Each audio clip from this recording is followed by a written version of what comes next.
All right, folks, I'm going to call our meeting to order. And this is for the record, is the Tuesday, August 7th, 2018 meeting of the ACSD Board. Welcome back, everybody. We haven't seen each other since the end of June. So with that in mind, let's do a quick round of introductions. And Steve, if you'd lead us off. Steve Orzak. Jen Newseeder. Harry Hansen. James Malcolm. Peter Burrows, Superintendent. Peter Conlon. Lorraine Morse. Davina Damery. Dory Jacobite. Peg Martin. Mary Gill. Thank you all very much. So now is time in our agenda where we open the floor up for any public comment on items. I know there are a couple presentations from folks a little bit later in the agenda, but this would be for items that are not on the agenda, and I know we have a couple folks who would like to speak and who would like to lead off. Please stand, introduce yourself to everybody. And Hi, I'm Barb Parley. I'm recently retired school media specialist from MUMS and also a taxpayer resident in Salisbury. And I was going to first direct my question to Dr. Burrows if he could give us the status of the school media specialist at MUMS, the opening, and then if I could make a comment after that. Okay. So the position's still posted, and we're still awaiting finalizing the position. So as we talked about last week in my office, we haven't finalized that position yet. So it's still on School Spring, and we're still in the hiring process. Okay. It wasn't on School Spring. I asked Chris today, I was in a retreat with her, and she said, yes, it is still on the website. I looked, and it's okay, still then there, it was just so. put back on because I checked again after our meeting and it was taken off of School Spring. That's why I met with you. And so you were saying that it is open for the public right now or are you saying, I was led to believe that there may be somebody in mind and you're trying to go through the state to get licensure? So, as I mentioned to you, when we're in the middle of a hiring process, and this is true for any citizen or even anyone in ACSD, an employee, if they come and say, what's happening with the hiring process for X, Y, or Z, until that hiring process is done, the hiring committee itself, that information is with the hiring committee until the final recommendation comes to me. I approve it, then it becomes public information. So right now, there's not more to share, but it is still a .5 position. So you are saying... I'm just going to interrupt saying, rather than have this be a cross-examination of the superintendent, which I think you guys could probably do offline elsewhere, right. We'd be happy to hear your comment. Okay, so after our meeting, I was believing at this point that there was going to be some sort of licensure for somebody who is not now school media specialist certified. And so my public comment is a plea because one of the reasons it was hard to get this job filled was because it was .5 and it doesn't meet the school standards. And I know there was a waiver applied and I know they got a waiver, and I have some people in the state who are looking into that waiver, why it was applied, why it was given, but it was given under certain grounds, and nobody has been hired for it. Cornwall has a .6 position for 80 students, so for people who are looking at the area schools, it makes no sense for 279 students, and you go by last year's enrollment when you look for positions because they don't know what the year is going to actually bring. So I am asking, I would ask that the board consider to put it back at full time, or if you want to do pro rata, it's 0.93%, and leave it open and have a sub in there until it's filled. And I am willing to work with the librarians in the state and try to get the word out. People, to be honest, have been really questioning I'm on a library, the Vermont School Librarians Association, and certainly there's been a lot of question as to why Middlebury is choosing this route versus following the school standards, which they fought hard to get the school media position in there. So I'm asking for that. If that does not happen, I'm asking for it to be 0.5, and again, hire a sub until an actual certified person is put in, regardless of what the state, whether the state gives an emergency license or not. That's my request. Thank you very much, Barb. Thank you. Further, yes, please. So, I have to stand. I'm Julie Altimos, and I'm the library media specialist at Mary Hogan, and I have a daughter who is currently at MUMS and a Middlebury taxpayer. So, it's scary to me as a librarian to think, oh, is our district okay without having library media specialists in the library? So I was just thinking, okay, so why am I important and why are we important to our schools? And I just want to say some of the skills that we're working on, because our district just is starting to work on a new digital learning plan, and we as librarians are very much involved with finding online sources and databases that students and teachers use. We help find so both print and non-print resources. We are also responsible for helping to teach those digital literacy skills and having students be good digital citizens. And part of our IB program this year, we had to do a whole new document about teaching plagiarism and how we help students do research that is, how to search, then how to cite sources, how to find fake news from real news, and there are so many skills that the certified librarian can provide that a paraprofessional or somebody who's just not yet educated in that can't provide. And so my plea is to please show your support for the librarians in the district, not just for my own job security, but I do support all students, all teachers, and the person at MUMS does the same, and I think that for our students going forward, all of them, I think we need to say, this is important to us, and we don't just want a waiver to say, okay, a half-time paraprofessional is okay in that role, and that person will figure it out. So I do hope, and I appreciate Barb, who's retired, and she could be like, I'm done, I'm moving on with my life. I appreciate that she's here advocating for all of our students,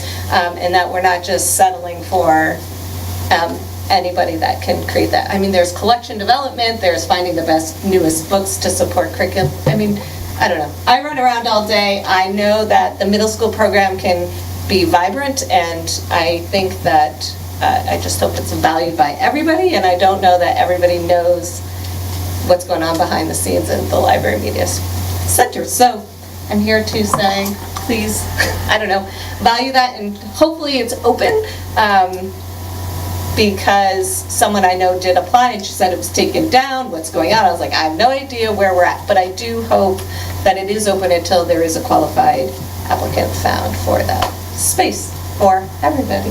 Teachers too, my teachers calling me all the time, so it's for the teachers and the students. I think it's really important to find somebody good in that position. So that's why I'm here. Thank you, Julie. Yes. I'm Ann DeMung, and I'm from Cornwall, and I'm a former teacher in the school system for over 40 years, K through 12, and I've subbed for Barb in the library many a time. But the essence of a library is IB. I mean, it is the heart of learning, and I find it really appalling to think that you as a school board member and you as parents would even think of not having a full-time librarian, because it is the heart and soul of a child's education. A child will go on as an adult and have that learning piece, but that child always knows that the library is there in every town to further their education, and that is what the IB program is all about, the individual learning.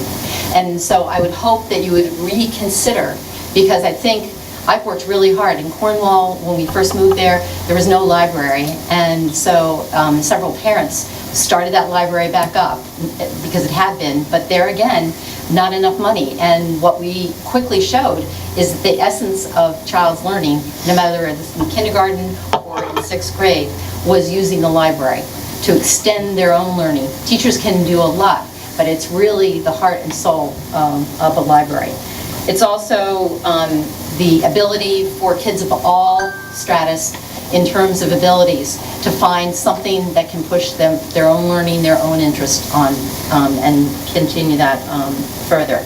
And I'm just looking, because I've now looked at about 15 IB website areas with going under Google, which says, is a librarian necessary in IB program?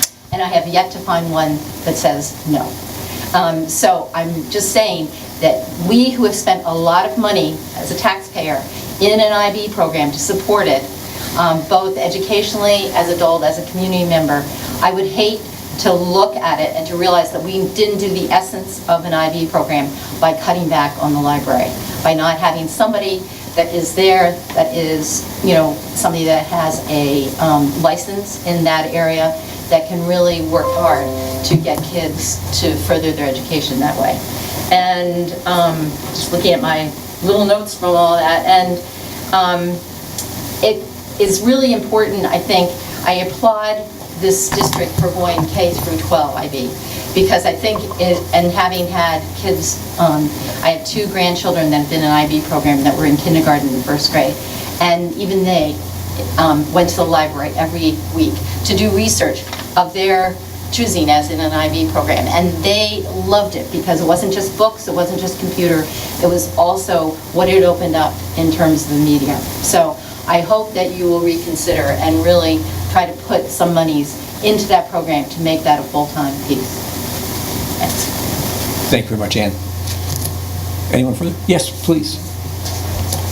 I'd like to make some more broader comments. You wouldn't mind introducing yourself? I'm going to. Okay. Okay. I'm Peggy Peabody. I taught in the Middlebury Junior High for 22 years and at Mums for 3 years. I taught what some of you would know as home economics. We had it as living arts, and I believe I had some of your children as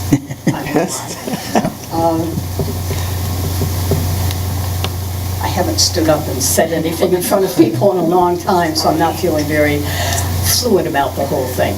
But when I left teaching in 2000, we had an unbelievable middle school program. It was flourishing. And I think there was general agreement in the community that that's how our program was. We were guided by the middle school philosophy. And the philosophy recognized the fact that middle-level students are different. They have a lot of energy. They need to have outlets for their energy. They also are trying to figure out where they belong in the world. What are their talents that will lead them into the world, and what is out there in the world that relates to them and their talents and their interests? We worked a long time to get to that point. Kind of the end of the point was when we moved into the new school building. I was very involved in getting the planning, and we planned for 400 students. We didn't know at that time that student population would start to go down dramatically. We wanted to plan for the future. At the time, we had either 3 or 4 teams, so we built for that. Since then, as we know, the population has gone down. Unfortunately, we run into positions as educators and you as school board members where there are tough decisions to make. And older teachers versus younger teachers, and who's going to be around in the future, and who do we need to have. It's all very complicated. I understand that. I was involved in that to some extent. I am very concerned, and I've spoken to the last 2 superintendents to say that we do not have the school population in the middle school to support 4 teams.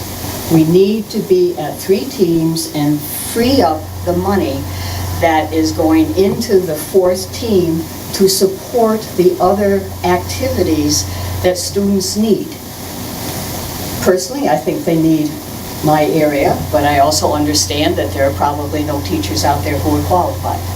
I understand that the tech ed program is no longer there. I understand from talking to people that there have been shifting around, and as we know from the library, that there's trying to get waivers and this type of thing. To me, what you're doing to the library position is just one more indication of the fact that you need to cut back to accommodate in teams the number of teachers you have and free up that money to support the rest of the school program that's so important for that age student. Thank you. Thank you very much. Any, yes? Just a little addendum to that. I was on the planning committee and when we did the middle school, and the heart of the middle school was built around the library. And that was very, I mean, we planned it that way, and that was the way that when you go over there, you walk through the door, the office might be on one side, but you look directly at the library. Yes. Hi, my name's Paul Vasey. I'm a resident of Salisbury.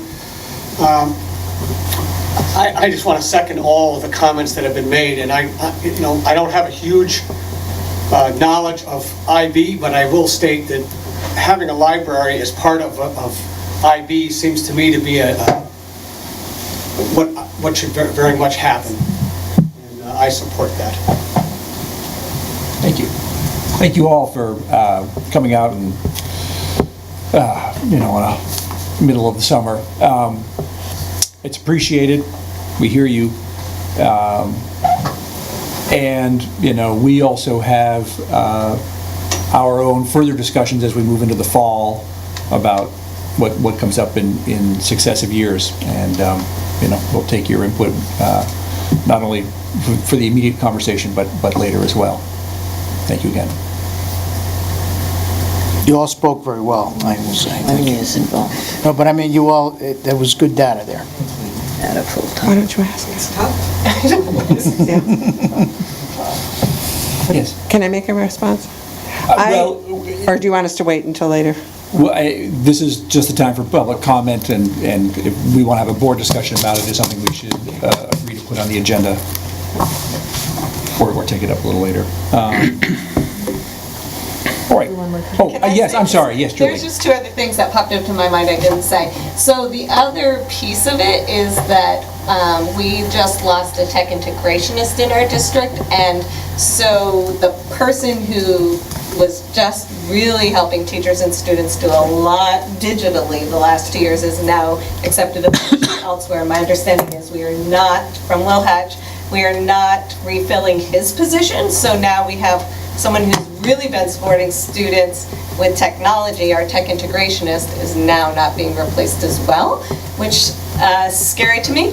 And the second thing is I was reading a really interesting article on Phi Beta Kappa, I believe it is, that had a whole bunch of research around schools that have a certified librarian and schools that don't, and the number of students that meet academic standards, and there's a huge correlation between schools with and without certified school libraries specialists in all sorts of socioeconomic and diverse groupings. And I found that interesting. I was like, wow. So there's a lot of research supporting the need for a certified school librarian. So two things I meant to say. I forgot.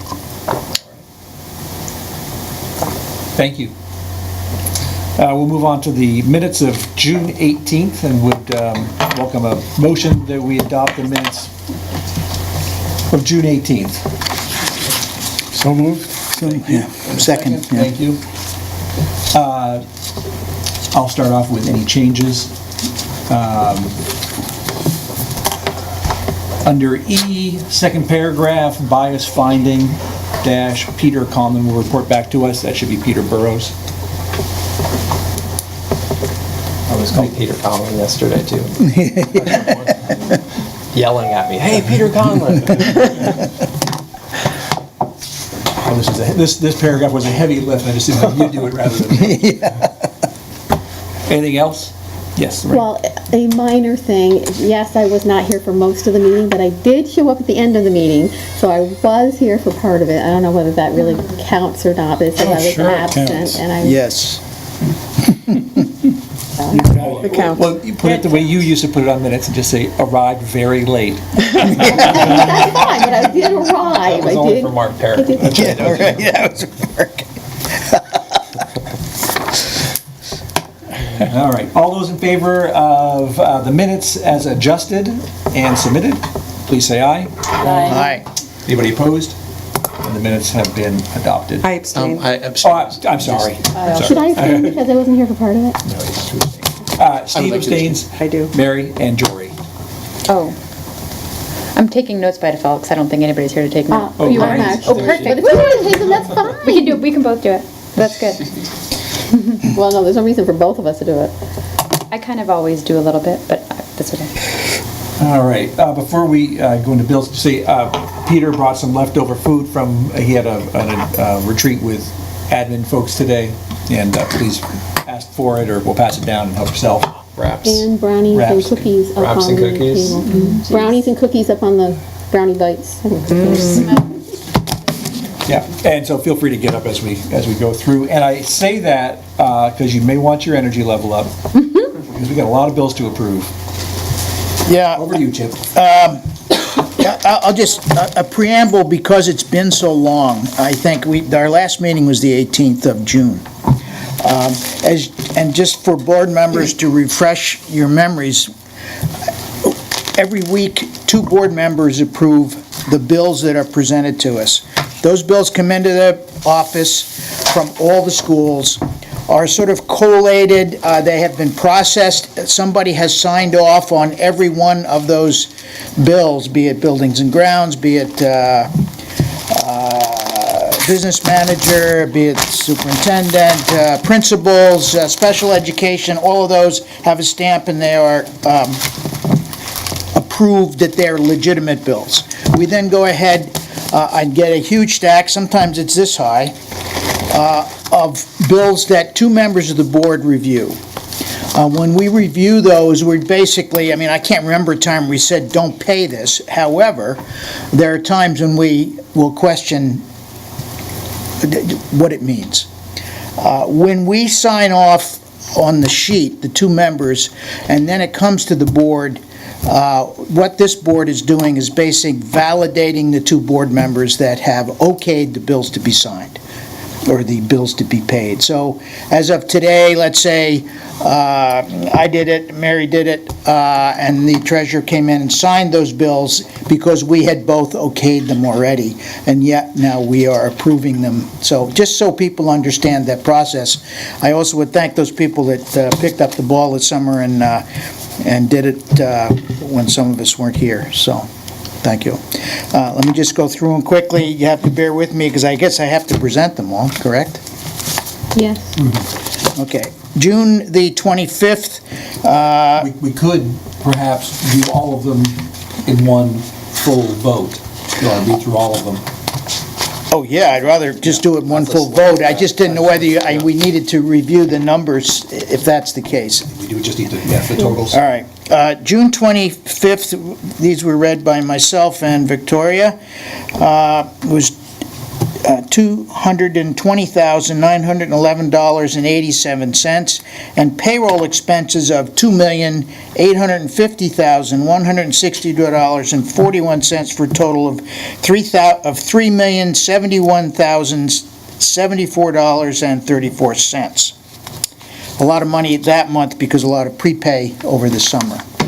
The next was on the 2nd of July, where both myself and Peg Martin reviewed the bills, a total of $234,058.93, and the payroll expenses of $371,040.32 for a total of $605,099.25. And 2 other which come out of different accounts that we have to report separately, which are food service, one for $35,790.77, and another for $23,244.20. Number 3, sorry, tedious. On 7/9/18, Suzanne and I read the bills.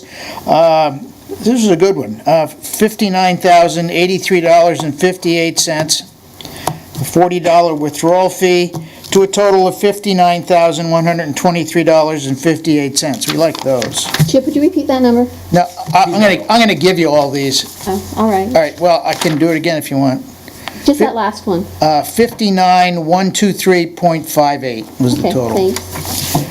The fourth one is on 7/16/18, read by myself and Suzanne, for a total of $29,347.92, and payroll expenses. And some of these are not just payroll, they're things like pension and other deposits that have to go in, for a total of, for $295,165.79, for a total of $324,513.71.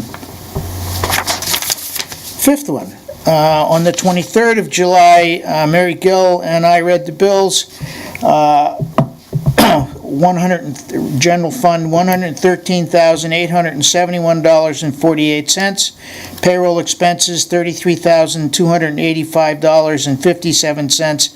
And payroll expenses, that was retirement. Payroll expenses of $831,797.32, for a total of $978,954.37. Then, on 7/30/18, Suzanne and Mary read the bills for a total of $107,774.99. And yesterday and today, myself and Mary read the bills for a total of $313,457.70.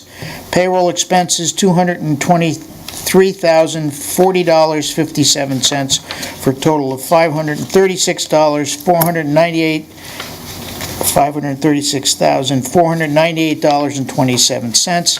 There were two other ones on different accounts, both food service, $16,176.75, and $3,055.89. And I Is there any move, money left? I move that the board validate these bills be paid or have been paid. And I thank, again, the people that pitched in. Thank you for keeping us. And who seconded I think that? Mary just seconded You it. seconded All right, so we've heard the bills. All those in favor of approving them, please say aye. Aye. Any opposed? Anybody abstaining? And, yeah, thanks to all of you who pitched in into that. My premise was that we have to do this weekly by the fact that it's us doing it that allows the bills to be paid. And it was a time after 8 weeks that it made sense that none of these bills were sitting around waiting for us to okay them. So, Do the bills get paid? yes, I mean, before we... yes. Yeah. The treasurer signs them and they go out. So that's my point, is that there's not, we don't have to wait for the meeting. We are, in fact, acting Exactly. for the board, Yeah. those two members that do it. Great. Thank you. All right, if you recall, way back in June, I think it was June, we needed to name a representative to the Middlebury Recreation Committee, and we did that with the thankful volunteering effort of Karen, how do you pronounce your last name? Duguay. And Peter invited her to come and talk to us about what she does on the committee, or more importantly, what the committee does, and sort of, I guess, your role as our voice there. Sure. Or the voice of the district. And I have to say, I'm going to premise this by saying that we have yet to meet as a committee since I have been appointed, so my knowledge is fairly limited, I would say. You were not the previous Right, person. Okay. exactly. So I'm coming into this very fresh, but yes, my name's Karen Duguay. I am a Middlebury resident. I have two kiddos at Mary Hogan, one that's going into 4th grade and one that's going into 2nd. And I am on the Mesa group there, as well as the board of Junebug and the board of the Addison County Chamber of Commerce. And in my day job, I'm the executive director of the Better Middlebury Partnership. So lots of hands in lots of places in the community, not a whole lot of free time, but it's a really fun position to be in, where I get to sort of be involved in so many different facets of our community, both as a parent and a professional working in the town. So this seemed like a really natural fit for me to just add one more committee. But Parks and Rec is one that I've been wanting to get involved with anyway, and I think it's a nice tie to be able to represent our district on that committee. So at this point, like I said, my understanding of what the committee does is fairly limited.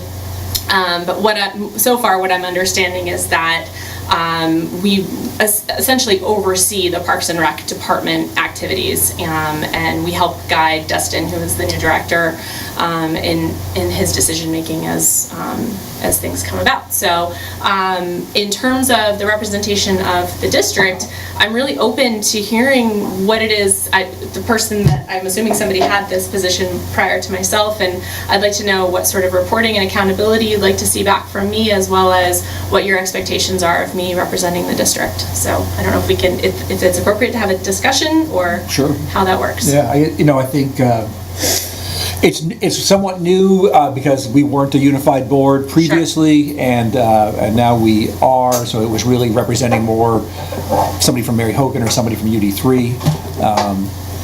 And I don't know, during my time on the UD3 board, there was not a lot of reporting and accountability. Not that was a bad thing. But I would say that maybe quarterly you pop in for a visit and tell us what's going on. Sounds good. Yeah. I don't know if other people have thoughts. I'm not sure it even needs to be that often, but it... Was quarterly sounding like a lot? Yeah. Anytime they're meeting infrequently. Oh, that is true, yes. Every once in a while. Okay. A few times a year. I can do that. Peter? Yes. It seems to me that one of the things that might be useful would be how can the school organizations and the recreation mesh? How do they complement each other? Who can add what to where? If someone is doing something, then maybe it carries over into this. I mean, you could fantasize a lot of things, but it seems to me that every opportunity that we have to cooperate and augment and facilitate what is happening in the recreation area in the town, it's to the good. Yeah, I agree. Hear, hear. Great, well, I'll look forward to coming. One comment. Yes, Mary. I think I'm going to piggyback on what Peg said. I think it's really important, given the fact that so many of our children do not have an opportunity to be participating in after-school curricular activities because of busing issues or not enough funding or whatever, to really work closely with the school so that we can get more kids involved. Okay. Transportation. Yes. Yeah. Yeah. Participation's always been an issue, and then also the quality of the staff who's working with the kids. Yeah. Often there's been issues of the staff maybe not being prepared to handle large groups of kids or know how to handle some of the behaviors that go on. So, working closely with the schools so that we can share techniques that we've both learned that works best for kids.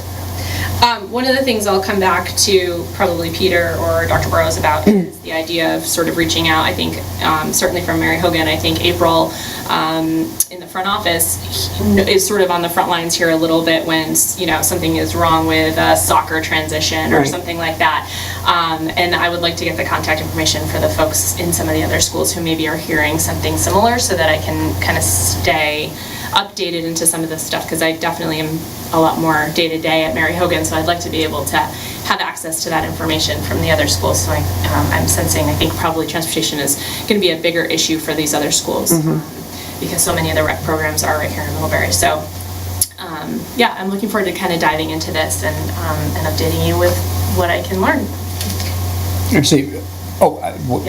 Go right ahead. I'll wrap it up afterwards. I don't know if I'm allowed to ask. We were talking the other day, my husband's also a teacher, on early release days or days off. We were saying, could Middlebury's rec program look at providing more opportunities for kids on early release days or days off? And then we were saying how Virgin's model, so much their after school and sports programs run through the schools, but they have a fusion program after school, and I don't know what and how that functions, who teaches those, but their kids have options every day at no cost, and I don't know how that works, but that would just be I hear a lot of parents are like, oh, it's early release again, what do we do with our kids? And as teachers, we're still at school, but how could our rec program be working with the school calendar and supporting families would just be something that pops in. And we did last year, I don't know if you know, but we applied for a 21-seat grant. We didn't get it, but we're meeting right now to reapply.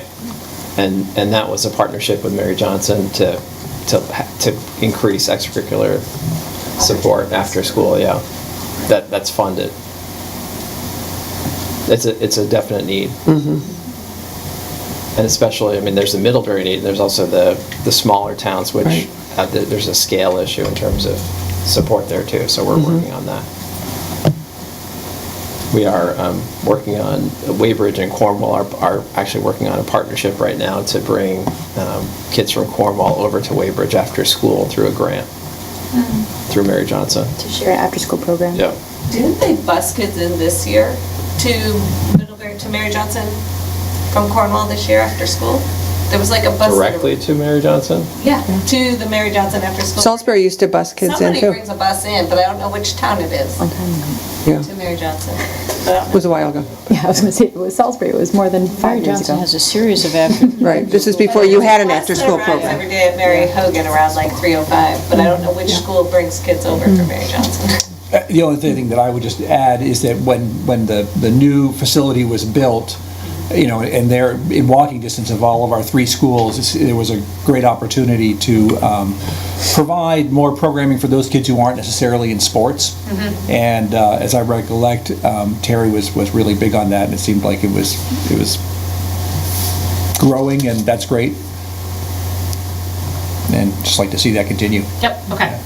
Thank you. Well, I will come back. I will get in touch and get on one of your agendas. Yeah. And if you need feedback from the board on something, please feel free to come visit anytime. Thank you very much. Yeah, thank you very much for coming in tonight. Thank you for doing it. All right. Next on the agenda, a presentation on some proactive lead testing that's been going on in the district. And Peter. Yeah. So I would like to introduce Molly Costanza Robinson, who is a professor in environmental studies. Is that the correct title? Sure, environmental chemistry. Chemistry, thank you. At Middlebury College. And she approached ACSD last year talking about a project to work with students to start doing lead testing in our schools. We've done kind of the state required lead testing in the past, but had not done anything as exhaustive or as helpful and beneficial as what Molly did with her students over the course of how long? Maybe 9 months or? Yeah, a little over a year. Okay. So she's going to be here. She's here to present some of her initial findings. We're hoping to continue into this current year to get all of our schools tested. This also kind of segues nicely with work that the state is doing. The state has started a pilot this past year. Molly will be sharing a little bit of that data of schools that were tested in Vermont and some of the findings from those schools as well. So this is we're kind of just on the cusp of kind of increased attention at making sure that our water's safe and free of lead, especially the drinking water. So with that, I'll hand it over to you, and I'm going to turn this on. We'll probably have to you all probably want to move around.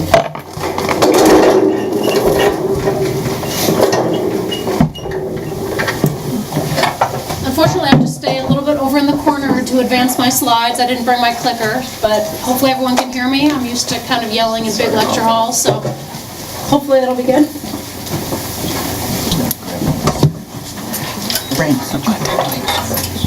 Oh, yeah, they got this kind of crap. You can't hear them. Good time to eat. Television, if we go. We're good. Don't want them to go to waste. Who's written the book?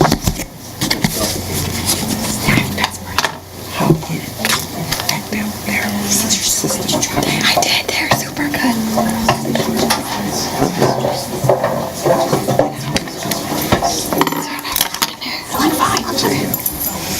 I'm so happy. This is the gal in Detroit. Right, Wrote the book. right. She's a physician. Yeah, that's Mary's sister. Oh. Yeah, you're right, yeah. Toe's sister had come over. Oh, no. No, I mean, I'll do it. No. You got it? Yeah. I may trip over some boards. One of her daughters came to do the the Lion King lead testing theater and stuff. So she came and stayed with us for a day. And they came to see the presentation. So that was. Should we get started? And her other sister too. So I don't know which one.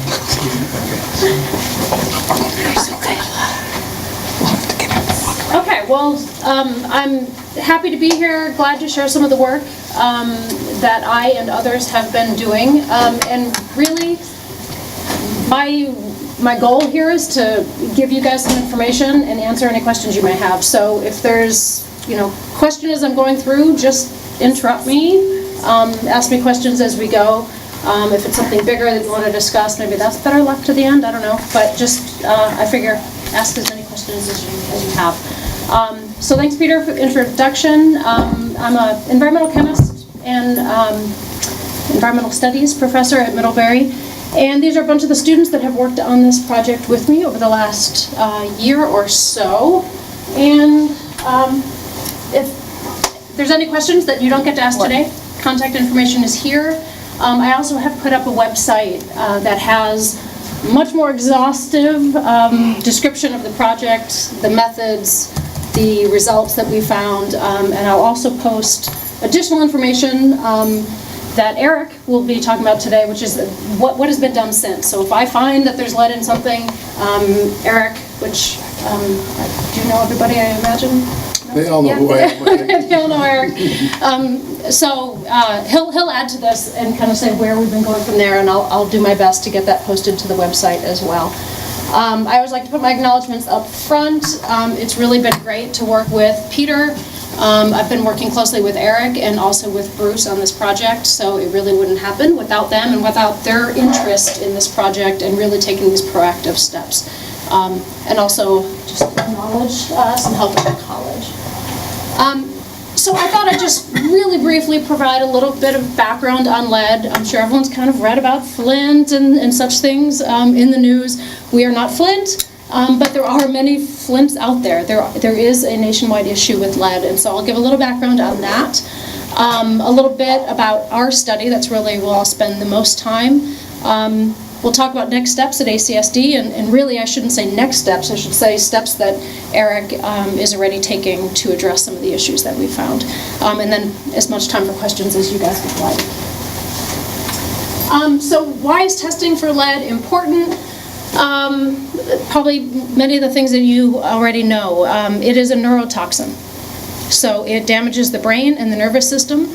This can lead to things like slowed development, slowed growth, behavioral changes, hearing and speech problems.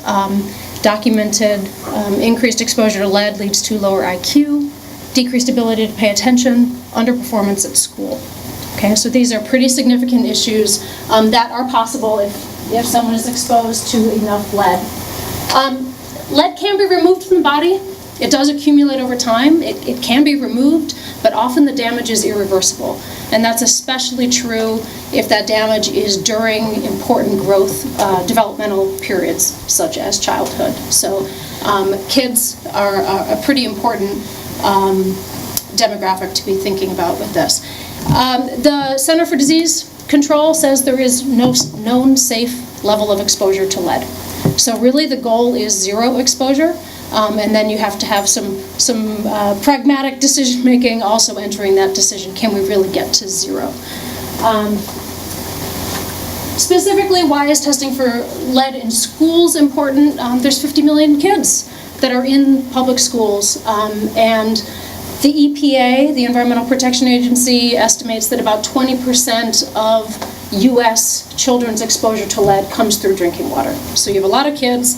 Drinking water is one important exposure route for lead. The more important significant exposure is usually through dust from lead-based paint in homes. But drinking water is sort of that second level exposure route. It's also important to note that children absorb a greater fraction of consumed lead than adults do. And that's especially true if there are nutritional deficits in the child. So they actually absorb more. The body is sort of in this trying to get any nutrition it can, and it absorbs more lead than it otherwise would. So again, at-risk children become especially at risk to lead exposure. And then the other thing is, lead-free doesn't mean free of lead. So the schools have always installed all of the requisite lead-free fixtures and those sorts of things, but when it says lead-free, it is not. So up until 2014, lead-free was defined by the Environmental Protection Agency as containing less than 8% lead. So there was still a lot of lead. After 2014, the definition of lead-free got incredibly convoluted. I won't actually tell you unless you're interested, but it's incredibly convoluted. It's much less, but there is still lead in lead-free. So You mean lead in the metal fixtures that are in used the in our metal plumbing? fixtures, Yep. yes, yes. So the question is, if we're doing everything we're supposed to be doing, where is the lead coming from? And it is these fixtures. And so potential sources of lead in school drinking water. And I should say, thinking about media services and citing sources, I have a references slide and I left it off. I will tell you though, a lot of these graphics come from a very recent, it was just published about 3 weeks ago. Congress asked the, the GAO, the Government Accountability Office, thank you, for a status update on drinking water testing for lead in schools. And so there is a 106-page report. I've read it all. It's a lovely report. If anyone's interested, there's lots of good information in there, and it's on my website as well. So I've taken some of these figures from them.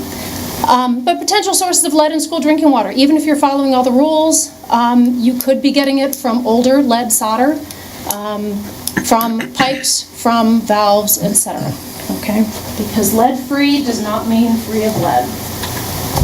And this is just a schematic that says, basically, even if the water that's coming into your school is clean, and we know that it is, we have data from municipal supplies as well as from Tri-Town Water, where some of the schools get their water. It's coming in clean, but then it can still be leaching into the water through these other parts of the water system. Are schools required to test for lead? The short answer is no. The longer answer is not unless they have their own water supply, which some of the schools do, and serve more than 25 people daily. So some schools do have to test lead, and then all pre-K classrooms and also daycare centers are required to be tested. So that the first rule about the water supply, that's a federal law, that everyone has to do that, and then the pre-K classrooms being tested, that's a Vermont state law. So that's not true across the nation. Let's see, I think that's what I wanted. And then one important factor that sort of distinguishes our study is even when it's required to test in a particular classroom or in a particular school, only a couple of outlets are typically tested. So one of the things that sets our study apart is that we're testing every single outlet that would potentially be used for drinking water for consumption, okay? And because it is at the fixture level that the lead may be coming in, you can have a couple really bad fixtures and just miss them if you're not testing them all. So really testing each outlet is the only way to know for sure. The EPA, although it does not require testing in schools, it does provide guidance. This was actually part of the subject of that GAO report, suggesting that the EPA needs to be giving more guidance. It actually needs to issue a level that schools have to meet. Right now there's no level. Everything is voluntary standards. But the guidance they do provide is called the 3 T's. This is the recommendations that I followed in my work. So the 3 T's are training, testing, and telling. So training includes things like I'm doing today. It's just sort of letting people, school officials, teachers, anyone who will listen, telling them about the potential dangers of lead, the health effects of lead, about testing, about these sorts of things. The testing is actually collecting the samples, taking them back to my lab, and figuring out how much lead is in them, and then acting on the results. And then the telling piece is not necessarily what I'm doing here today, but more reporting back to the community then about what was found, what you're doing about it and what has been fixed, and sort of documenting that. So it's sort of a reporting out. So that's been sort of the process that I've been following in my work. Okay, so that's my brief background on lead. I'll talk now about the actual ACSD study that we've started, context, goals and objectives, etc. So the context is that I'm a Middlebury resident. I'm a mom of, going to be 8th grader and going to be first year in high school. Can't really believe.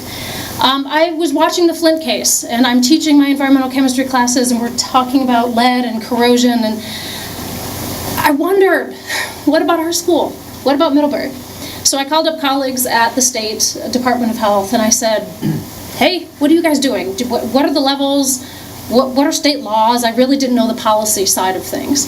My contact at the state, the chief epidemiologist, David Grass, he said, you are right on time. We're just talking about a pilot. What can you do? And so we've been in collaboration working on some of the materials and the protocols together. And as Peter suggested, I'll present some of those larger statewide data. So this is me coming as a scientist and as a parent, and just sort of curious. There was no indication that we have a problem, and I'll get to the punchline. We have issues, but we are not like a scary place like Flint. We have some issues, and we're addressing them. So that's the basic context. Goals and objectives are basically follow the 3 T's. Training as needed. Many of the officials, so Eric, for example, has a lot of background in water. He didn't need the training. Other people knew less, so really just answering questions as needed. The goal is to test all the water outlets. So outlets is this generic word that I use for sinks, water fountains, ice machines. If you're at Mary Hogan, it's a shower. Anything that potentially could be used for drinking water. And then we think about what those different outlets are when we're setting our prioritization for fixing something. So water fountains obviously are going to be an outlet that we care about most, or the bottle fillers. Showers, maybe less so. Custodial sinks, maybe less so. So we document the different types of outlets, and we're testing everything.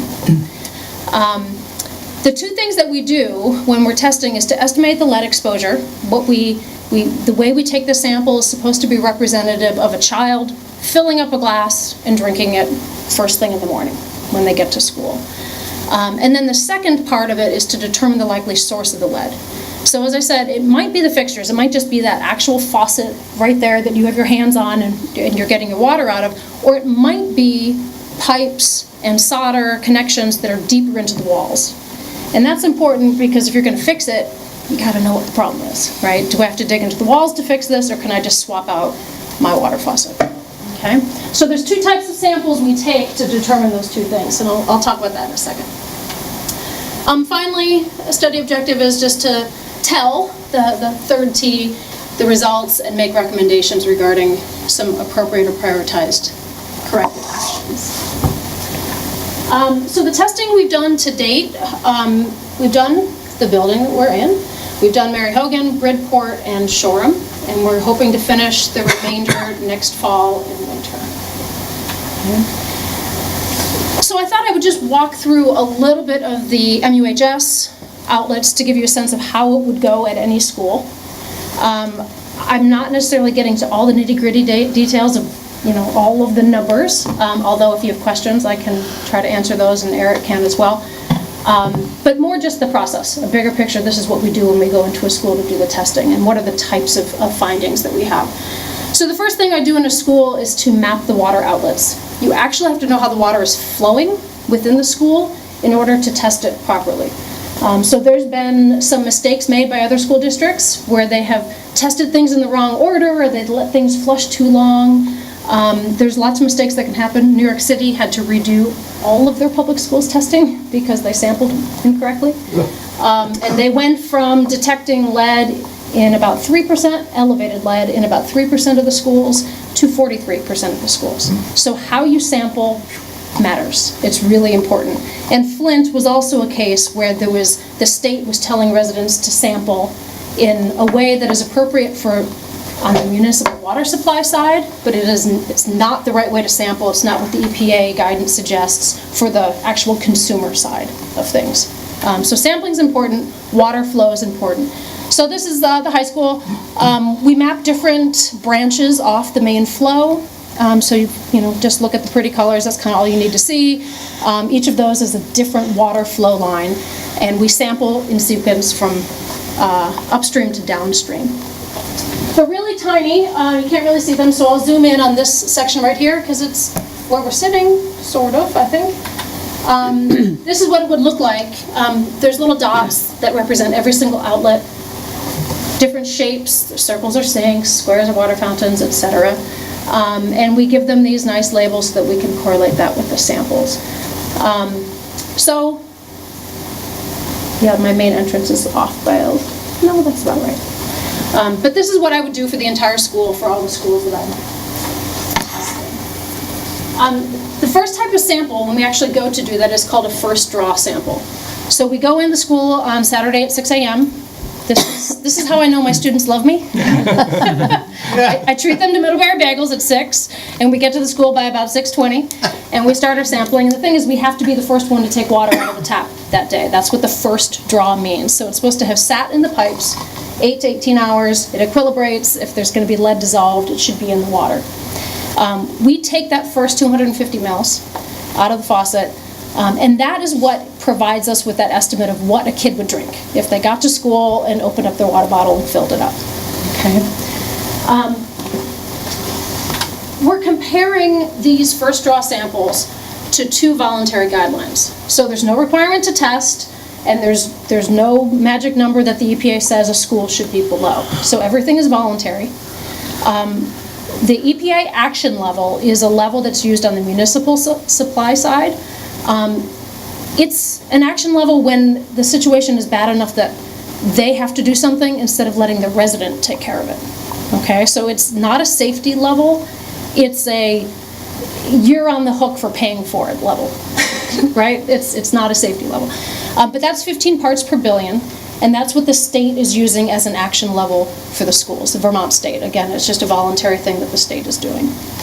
I also compare them to the American Academy of Pediatrics. So in 2018, they put out a recommended level, which is they said nothing above 1 part per billion in school water fountains. And they kind of ignored any other outlets, hoping that kids maybe are only drinking from the water fountains. Okay. So I compared our data, and I'll report relative to these 2 levels, the EPA level and what I'll call the AAP level. One's a safety, one's just an action level. So here's MUHS. These are all outlets, not just the water fountains. 10% of them exceeded the EPA and the AAP.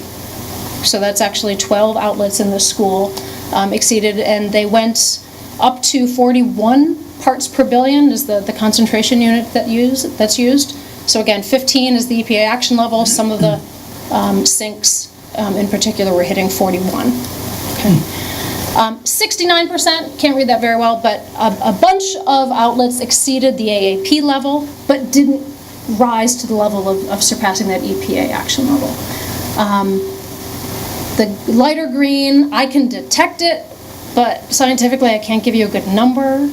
And then there's no detectable lead in that dark green, that 14%. So this just gives you a sense, this is the type of data that I'm presenting to sending off to Peter and to Eric that they're working with. Other schools look different, and I'll report some of those as well. Mary? Were these all drinking fountains? No, these are all outlets that were tested. Okay. Yeah, and I will get it. There was a couple drinking fountains that were high. Okay. And this is first draw? This is first draw. Okay. So this is what we think that's sort of that representative of what a kid would get that first thing in the morning. Okay.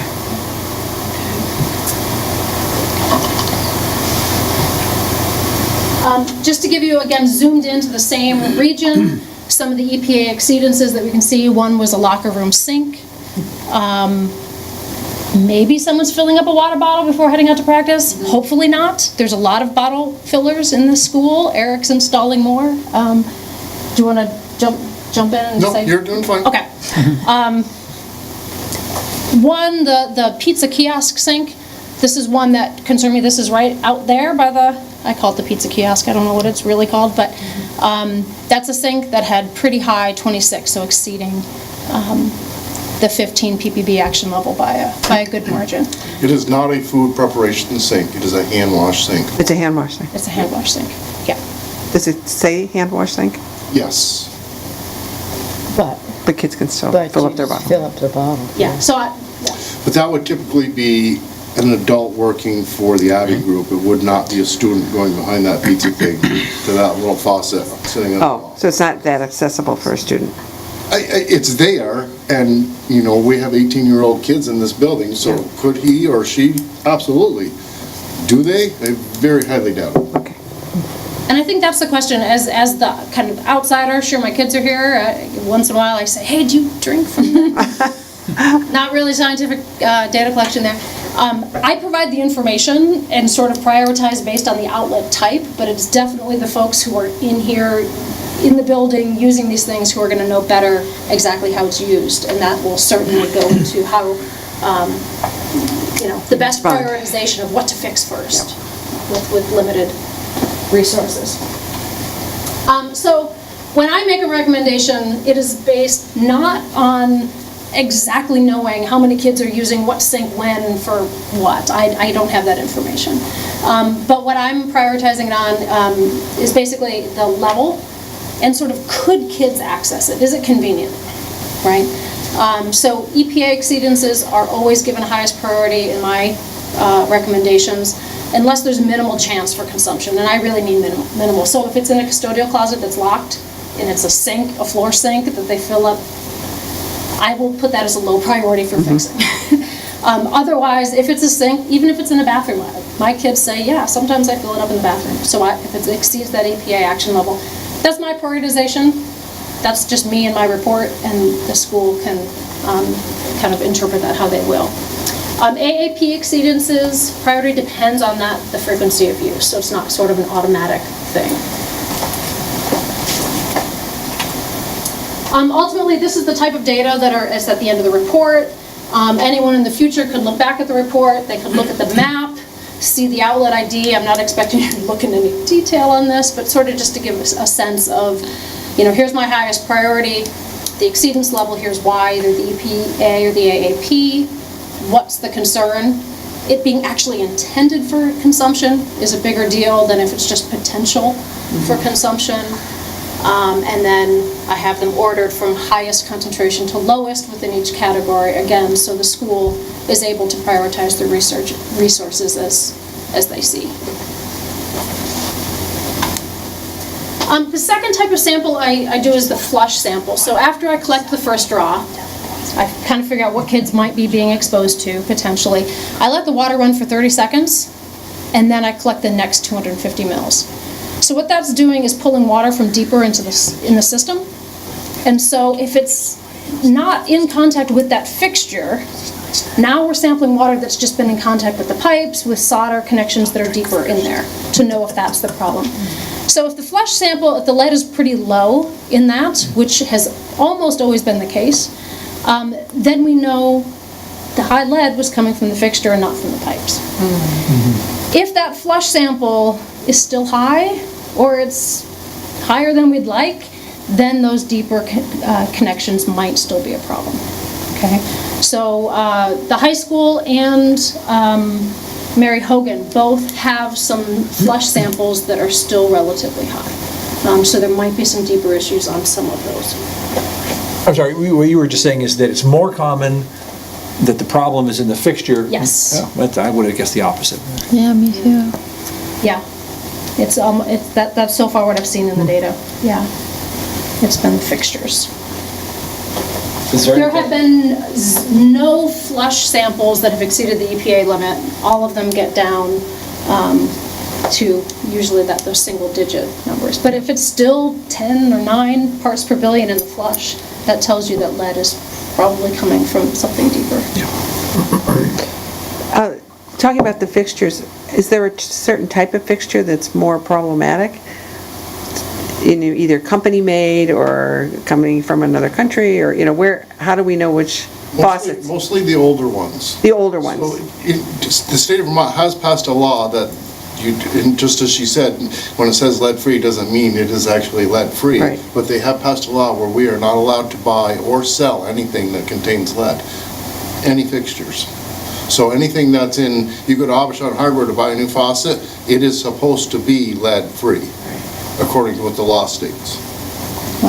But is there a corrosion factor over time? There can be, yeah. So all of these samples are snapshots in time, and that was the Flint case, which was a change in the water chemistry, Right. which changed what was being. So this is a snapshot in time. It doesn't guarantee that something will always be high or that it'll be low forever. And like Molly said, when it's an actual system that has to report to the state of Vermont, actually has a WSID number, if they come back in with their samples and they are 10% or greater for high levels, then the state makes them react. And the way they react is to put another chemical in the water to line the pipes to keep it from leaching out of the pipes.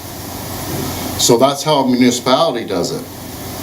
How we do it in schools, we can't, especially with the ones that are on wells. So that's why we are trying to change as many fixtures as we can. And then we are retesting some of the higher ones that she gave us after we've changed fixtures or drinking fountains to see what they come back at. I have no results for you on that yet. Okay. Where do they go to be tested? So my lab at the college is the place where all of them have been tested. We've also sent about 10% of the samples, we've sent splits to the state health lab, and our results agree to within 10%. But that, they gave me a kind of a free allotment. They said, oh, we'll do some for you for now, just to kind of do a method check. But they've all just been done. It's $20 per test through the I state was of just going to Vermont. say, this is probably not cheap. Per high school it adds up. So, like, if I am required, I have my class 4 through the state of Vermont, and I do take care of the water departments in the district that are on wells. So I am required to do certain testing, but we do lead and copper every 5 years. But I do 5 samples from a building. And then we have an actual lead and copper plan, sampling plan that we follow that's been gone over with the state and that with myself and them have come up with the best way of testing and the best, the possible ports that are going to give us the headaches. So that's how we do it. But she is also correct in the fact that it is a law for licensing for a pre-K program to have that room tested, and I have done that. Is that true for private pre-K too? Or only institutional pre-Ks? I think the law states if it's a WSID and they have, so like the North Branch School in Ripton, they have to test their water. Right. And it's daycares and pre-K. Okay. But maybe home daycares now. At home, I was Yes. just going to say. Oh, home daycare. Home daycare Okay. are required. Home day also. If it's registered with the If state. it's Registered. like, if it's Okay. registered license. Okay. And especially part of UPK too. Yeah. Yeah, if they're taking state money. Oh, good. That's good. And that's just one distinction, I guess, in the GAO report that just came out a couple weeks ago. They say that something like 41% of districts have tested for lead. But that often, so that's a district testing for lead could mean they tested one pre-K classroom in one of their schools. So it could be as many as one, or it could have been all of their outlets. So the information we have is pretty limited, but my guess is very few schools have been done.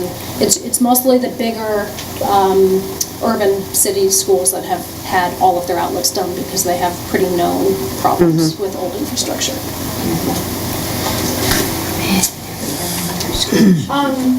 So these are the type of recommendations that I would put forward in a report, something like we recommend that MUHS pursue the following permanent remediation. We always prioritize permanent fixes over temporary ones. So temporary ones could be things like give the kids bottled water or turn off that tap.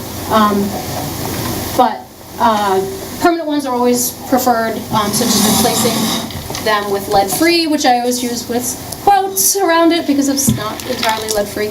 And then if it's replaced, verify that it worked. So we could be saying the fixture is the main problem, but there's still some lead coming from the pipes. So change it out and see what that level is and see if that's something that you're comfortable with. Then I also gave some ideas for some temporary approaches, such as disconnect the water supply, especially to priority water fountains. Priority means it had some sort of elevated lead. So just disconnect it if you can't replace it right away, because it's a water fountain. People are going to drink from it, even if there's a sign, because it's just too inviting. If it's a sink, disconnect it if you can. Sometimes you need that sink in the art room or in the chemistry room, and really they shouldn't be drinking from a chemistry or art room sink. In that case, maybe less inviting, disconnect it where you can. If you can't, signage, and potentially a school-wide policy is something that I've recommended. School-wide policy, we don't drink from sinks, period.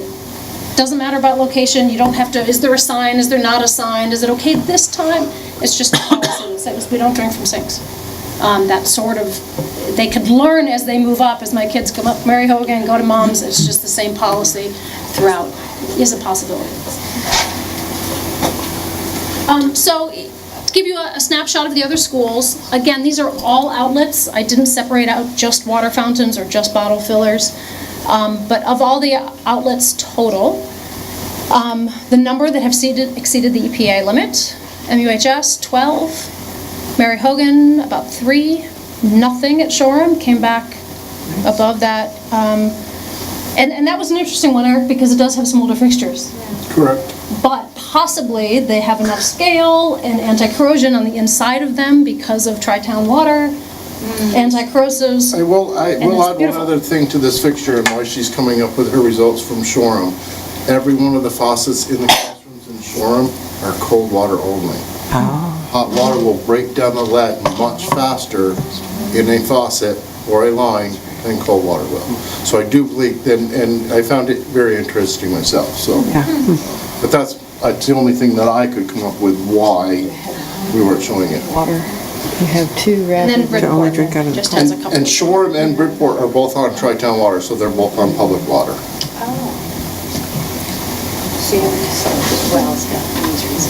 Right.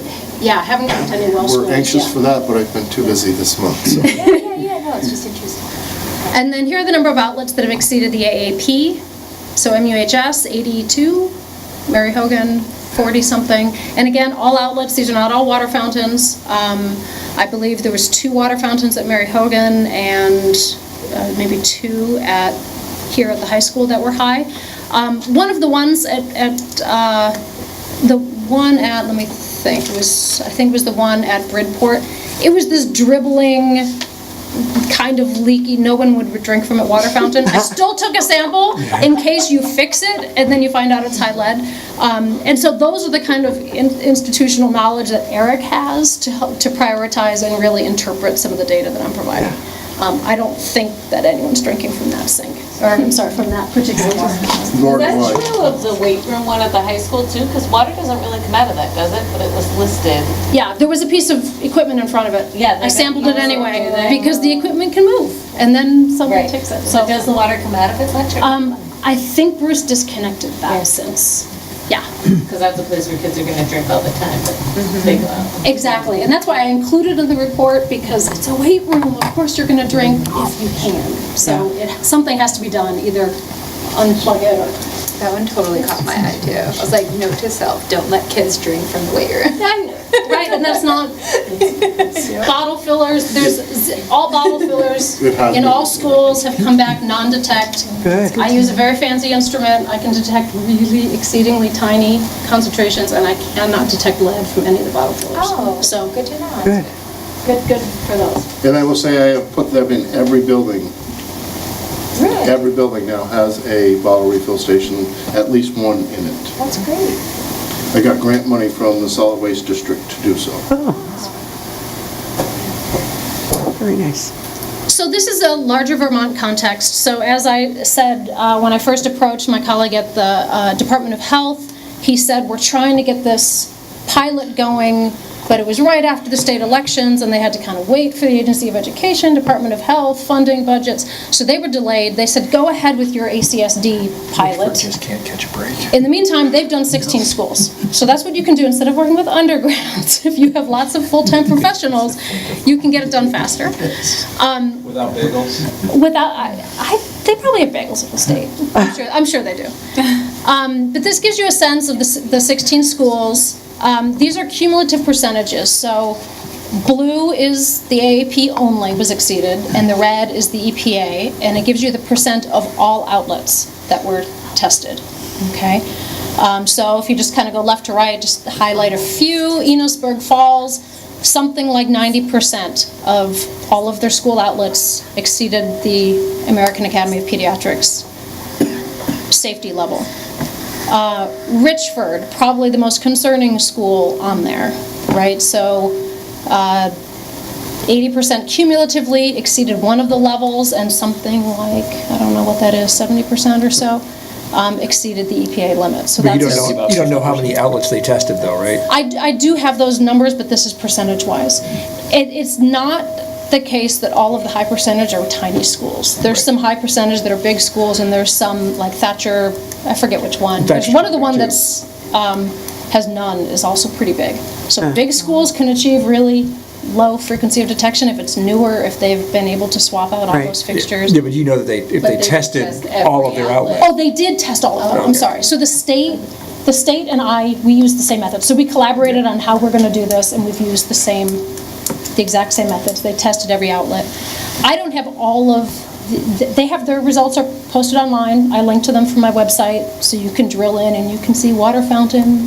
You can see all the details similar to how I present mine for all 16 of these schools.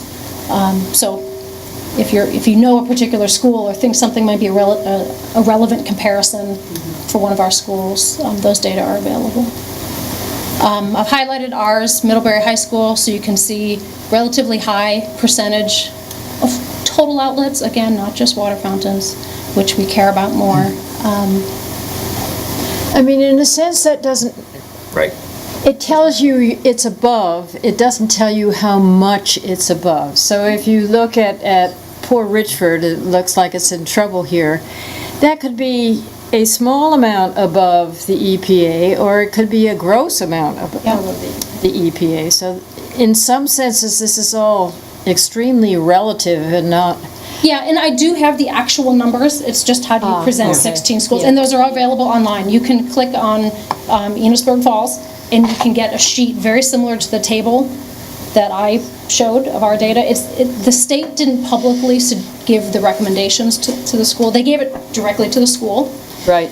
The state's approach is anything over 15 is fixed immediately. And they provided funding to those 16 schools, and they worked with those schools to fix them immediately. Anything under, because again, there's no safe, you're exactly right, the concentration does matter. At the same time, there's no known safe level. Right. And so if it's under the EPA but exceeds the AAP, they sort of put this prioritization plan, and they say kind of do it as you can, you know where kids are drinking most, and do what's right for your school. And fair to say that where we fall relative to other schools is pretty irrelevant?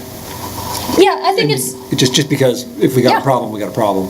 Yeah, no, I agree. I think it's interesting to see what's happening I mean, it would be interesting if, for example, ours were crazy outliers, high or low. Because if we were high, we would say, what are we doing wrong? What's going on? What's unique here? And if we're way better than other schools, again, then let's share that information.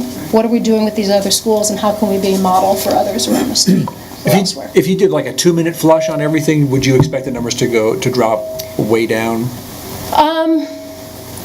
The flush samples are always lower. Fixtures are the main thing. Would they get down to, eventually, if you flush the entire system, we know what municipal water supply is putting out is clean. So if you flushed all the pipes in the school, yes, eventually it would get clean.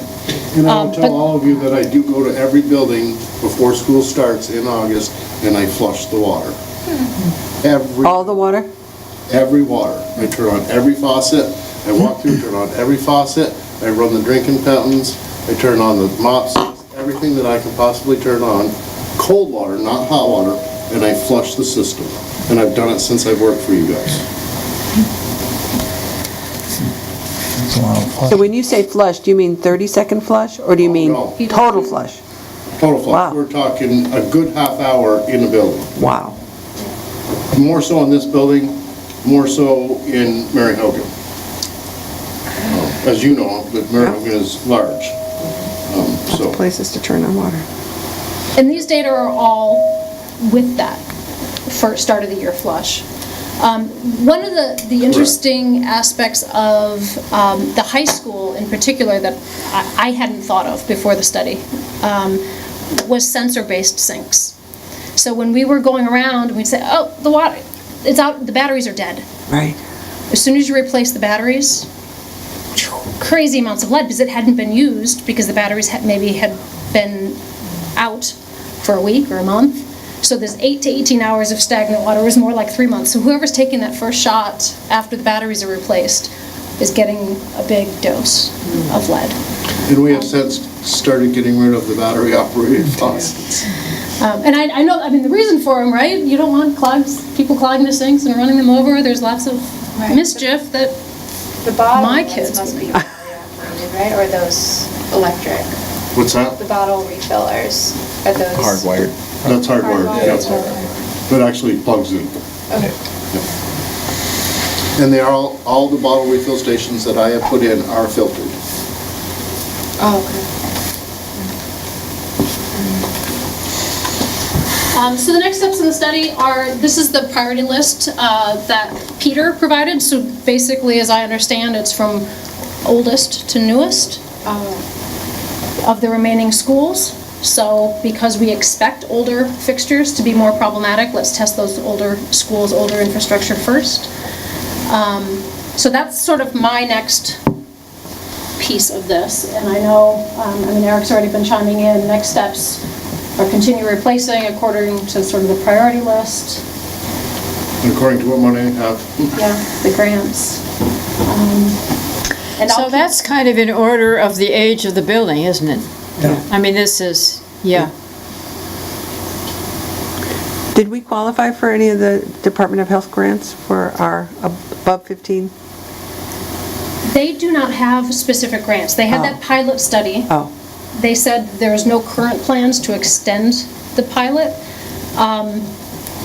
But they know about our pilot and they've my contact, the epidemiologist, he has said, oh, I can see if there's anything we can do for your group. And basically that would be up to Peter to talk with him and say what would be welcomed in terms of, I think more of that, there's a possibility for helping with fixtures, but I'm not sure. Some of that was for blood testing for children of parents who were concerned if the school had water fountains above 15 parts per billion. Offered that blood testing free to the parent to assuage any concerns. So just in the, being sensitive to the time, further questions? I just have one question for Eric. You said you go and flush all of the buildings, all the faucets for half an hour or whatever. How long does that... Take me to do? No, how long does that... Is it good for? Yeah. Oh, well, if a faucet sits stagnant for, EPA standards are 6 hours or more. AAP standards, I believe, is for 8 to 18 hours. And if it sits stagnant, what EPA bases it off, if it's set for 6 hours or more, then yes, lead is possible. So even though I flush that, the next day, that building sits all night long, the next day, those faucets are going to still have lead. Okay, so it's really... I do it more to make sure everything is going the direction it's supposed to be going, and I don't have faucets that aren't working and things like that. Not necessarily to get rid of the lead. Okay. But that flush after 3 months of mostly stagnant water. That's one of the That's a biggest big- reasons I do it. That's a benefit. Yes, absolutely. Especially for, in the public buildings, where we have public water, I mean, like here in town and Bridport and Shoreham, that water, it's all treated with chlorine. Right. So stagnant chlorinated water can give you worse things than lead ever thought of you. Yeah. So that's one of the other reasons I do that.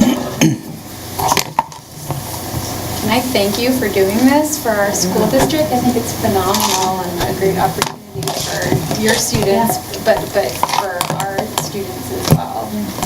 Thank you. Project. Yeah, it's a great, the students are learning a ton just about the analytical chemistry, but also how the science intersects with society. And the knowledge that we're getting from it, if I were to do this through the state of Vermont, like I said, it's $20 per sample. Yeah. So the samples that she's taken, and then she has coolerfuls. I've been with her every time. So we'd go broke. Yeah. Where are you getting your funding, Molly? Is the school? Oh, I work for free. No, part of it is for the classes. Okay. I've incorporated it, so that's been more help on the sampling end than the analysis Yeah. end. I usually let them do like extra samples, but I'm a control freak. I know the numbers have to be right, so I do all that in my own lab with my trained students. So they've used it for senior thesis work or for independent study projects. That's required for the environmental chemistry major. But then I've also used it in upper level chemistry courses where they're learning how to do analysis, and so they've helped on these Saturday mornings at 6 a.m. To do some of the And sample learning how to collection. change our sampling plans to make our sampling plans a better way of doing samples. That's huge. What she's doing is Thank you. huge. And I've learned a lot too, so. And I'll just put out there, and of course I forgot the details, but I have invited, he's now a postdoc, but he's an engineer who worked on the Flint water case, and he got the Graduate Student of the Year award at Virginia Tech for his work on corrosion related to Flint, and he'll be speaking at the college in the Environmental Studies program. I'll send along, I'll post it on my website, or just shoot me an email if you pick a date. But he'll be speaking, it's at lunchtime on Thursdays, is our Preamble, so he'll be great, and he'll be talking about kind of the right way and the wrong way to do science in the public interest, so I'm hoping I'm not going to. Sure you're not. Thank you. Thank you very much. Thank you. A little frightening. Oh, makes me think about being a kid and sniffing lead gasoline, you know? Yeah, right. One last question. Does anybody know where these Yeah. water pitchers were filled? I think I went to the weight room. I thought of that. Yeah, can we do a quick test? The trouble is that we don't absorb as well. There you go. We're immune. Are you saying we're old? Keep your calcium. Calcium is good at reducing the amount of lead absorbed. Oh, okay. And buy good products, because isn't there a case that there could be counterfeit Chinese or somebody else who... Everybody doing okay? You want to take 5? Little break. Take 5. That was long, sorry. No, thank you very much. We're going to move up to number 6 here, discussion board governance policies. And we're all here? Yeah. Seems empty. And the report that I have on this is very, very short because we are going to go deep into this on the 20th of August when we have our retreat. It'll give us an opportunity to talk about how we're going to govern ourselves and practice it. And the agenda tonight has been rather full, to say the least, and I think we would be frustrated if we tried to talk in detail about this. So my strong suggestion is take a look at these items. Mary and Peg have done a lot of editing, and it's cleaner than it was, and it's very clean. Is this the one that's on the website? I'm gonna, yes, the Google Doc. It should be that one. I had looked at it and I had a bit of a, what's the right word? Twinge? Yeah, I kind of went like that because I thought it was going to be cleaned up in a slightly different way, so I got to double check. But the essence of it is there. Okay. Yeah. There's some notes in there that I don't took need to the do. highlights off and the notes today. Yeah, I took more off. So this is not a warning, this is just a Correct. This is a review. review, and at some point it's warned until we finally... We'll warn it Okay. after today's Okay. today's So- meeting. We'll get a warrant for Because I didn't read it thoroughly, I Yes, just... no, yeah, so there's okay. time to dig in, and well, it makes a lot of sense to us now, but we've been working on it for a long time, and have a good conversation. Is that me? No. No, that was just... Sorry. Oh. You got me really worried. Comments on no governance, it said. So, having said that, are there any questions or issues or things you would like us to do between now and the posting? We got a few days to make some adjustments. One question as to how did you compose it? What did you use to bring together? Did you bring together a number of things, or did you write it sort of... We went like this. Harry pulled a lot We of... went like this. Okay, all right. All over the world. All right, okay. That's all I wanted to know. Yep. I don't need to know where, I Yeah, just was wondering. we stole a lot of it. Stole a lot of that, great. We rewrote a lot of it. I think that's good. We tried to find things, and the only, as you read it and think about it, there's some overlap, and it bugged me a lot as you go from section to section. But the more I looked at it, the more it made sense to me to have a little repetition. Okay. Because it's kind of reinforcing within a different heading, and it just shows how they're all connected. I mean, aside from students on the school board, there are a few things that are kind of standalone, but when we get into how to treat each other with respect and how to do our homework and let Peter do his job, all those kinds of things. This Peter, not that one. Well, we want him to do his job too, and it tells him what he needs to do. But we really need to bang through this thing and get it clear, and I think we can get quite a ways by September, October. Great. So your plea is for all of us to study? To Do our study, homework before the please 20th. study and think about how we can use it. That's the application, and does it make sense to us as a group? I just want to make a comment. I know you're planning to do this on the 20th, and unfortunately, I'm not going to be here, and I feel bad that I'm going to miss another really important. But in the future, can we schedule retreats way ahead of time? Because it is summer, and plans are made in advance for summer vacation, so I'm just pleading that we give ourselves more time to schedule these things in. Well, you see, that's on our list of things, agenda setting, agenda committee, should we have one? What are the rules, what are the deals, all that stuff, so. I mean, maybe really just lock it in. Yeah. This is the way it is every year. Yeah, so that... In going through this in its original form, it struck me that at least some of it was quite negative in tone. And one of the things that I would like to have come out of this is a positive thing. I mean, we're making a statement about how we want to run our business, and it should be a positive and a, hey, we're all in this together kind of a tone to it. So if people, when you get looking at it, could kind of keep that in mind, assuming that you agree with that, that would be good. You mean doing something positive rather than don't do this? It's a lot of yeah. I mean, knobs, it's kind of this is sort of the rules of the road, as I get it. It's kind of like, okay, this is how the school board is going to run its business. This is how the pieces are going to fit together, and the pieces are going to fit together in a very positive and as smooth a way as we can. It won't always be smooth, but that's the intent.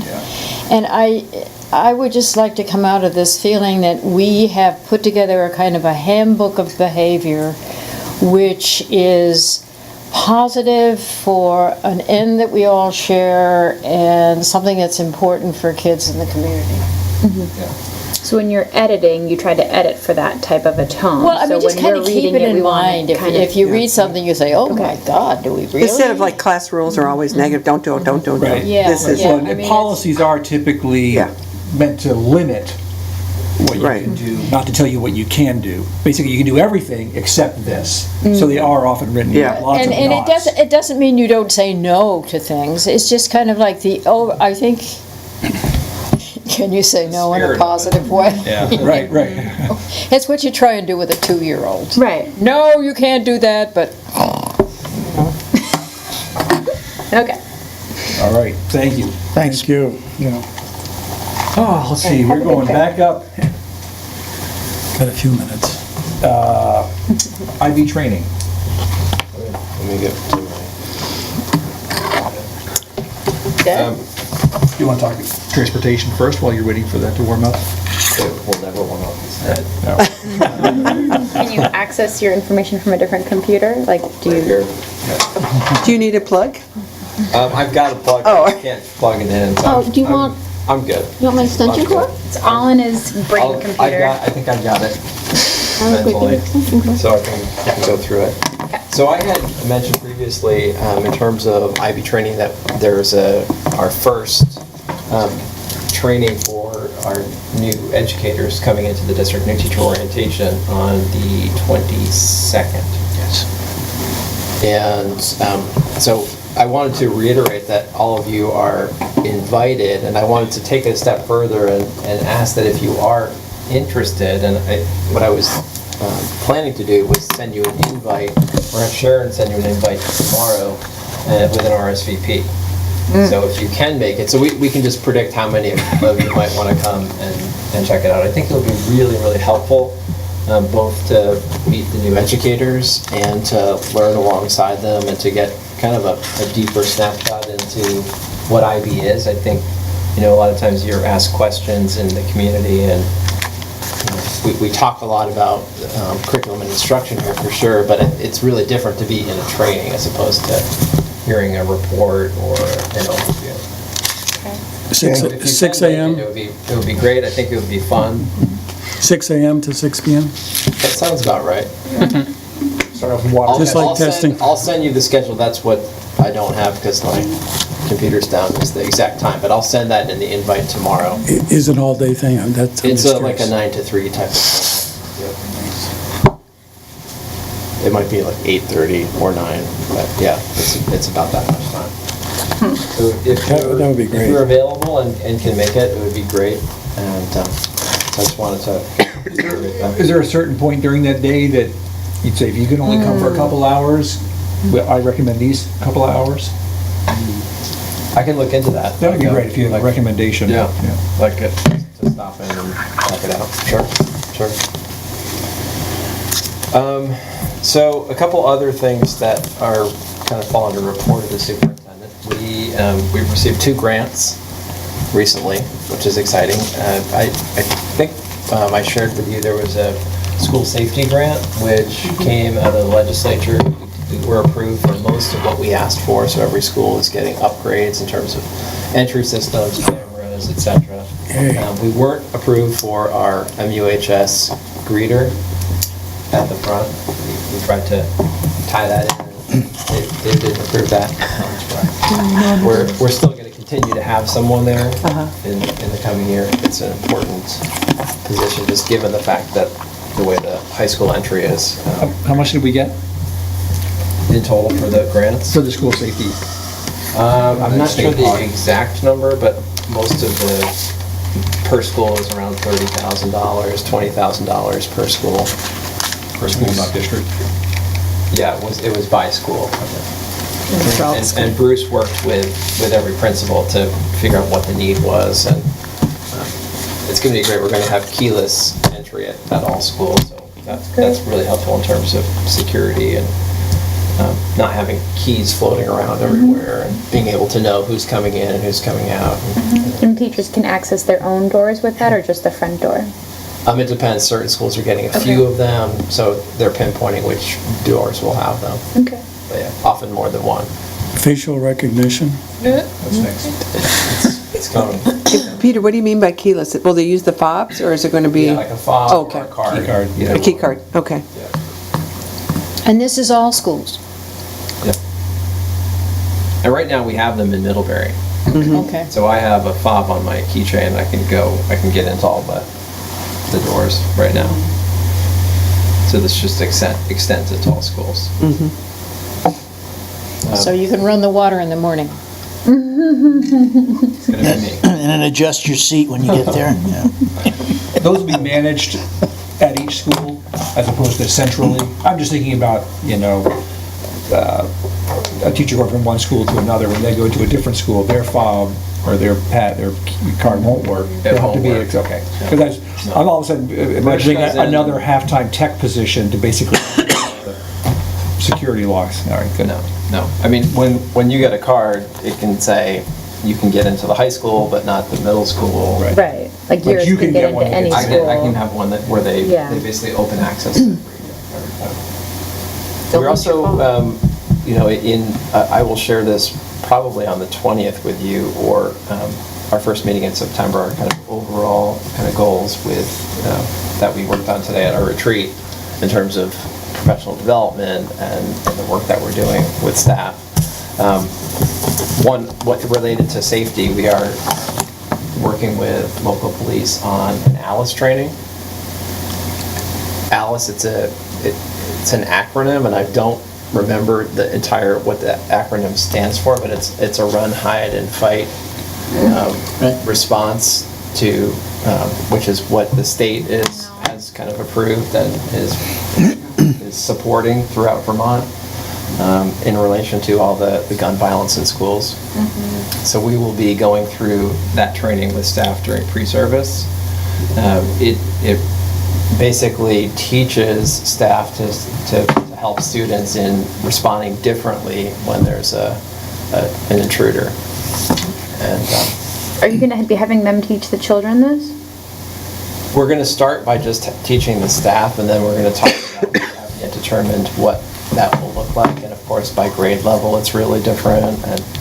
And there's a lot of sensitivity, obviously, that you have to take, and you don't want to trigger people. You don't want to have people feel like school's not a safe place. Right. I was teaching in the days when you ran everybody out in the hall and they sat down like this and put their heads down.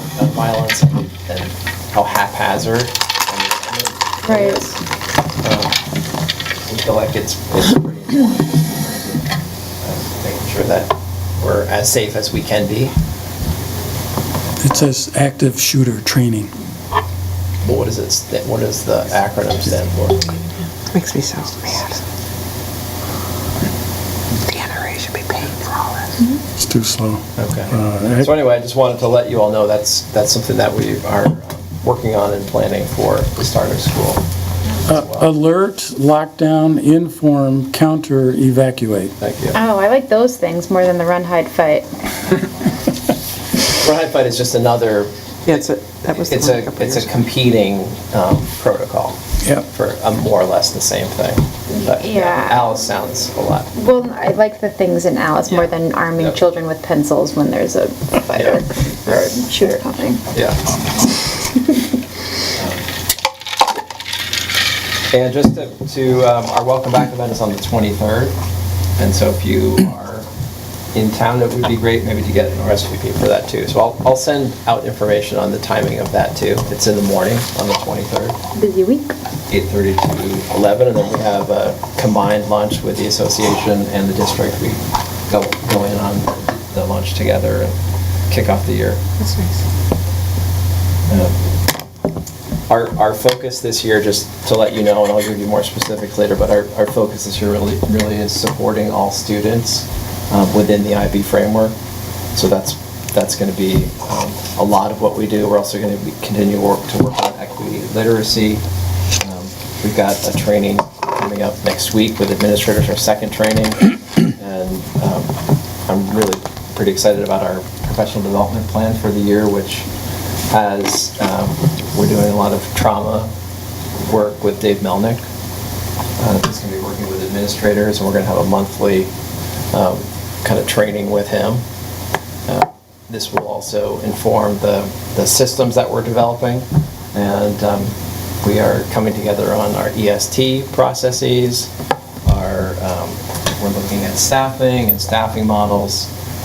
We're also looking at interventions, and really we're doing work because we're now unified and because we're, I think, really starting to work well together and collaborate really well together, we're addressing things that we've been talking about for a long, long time, but haven't quite gotten together.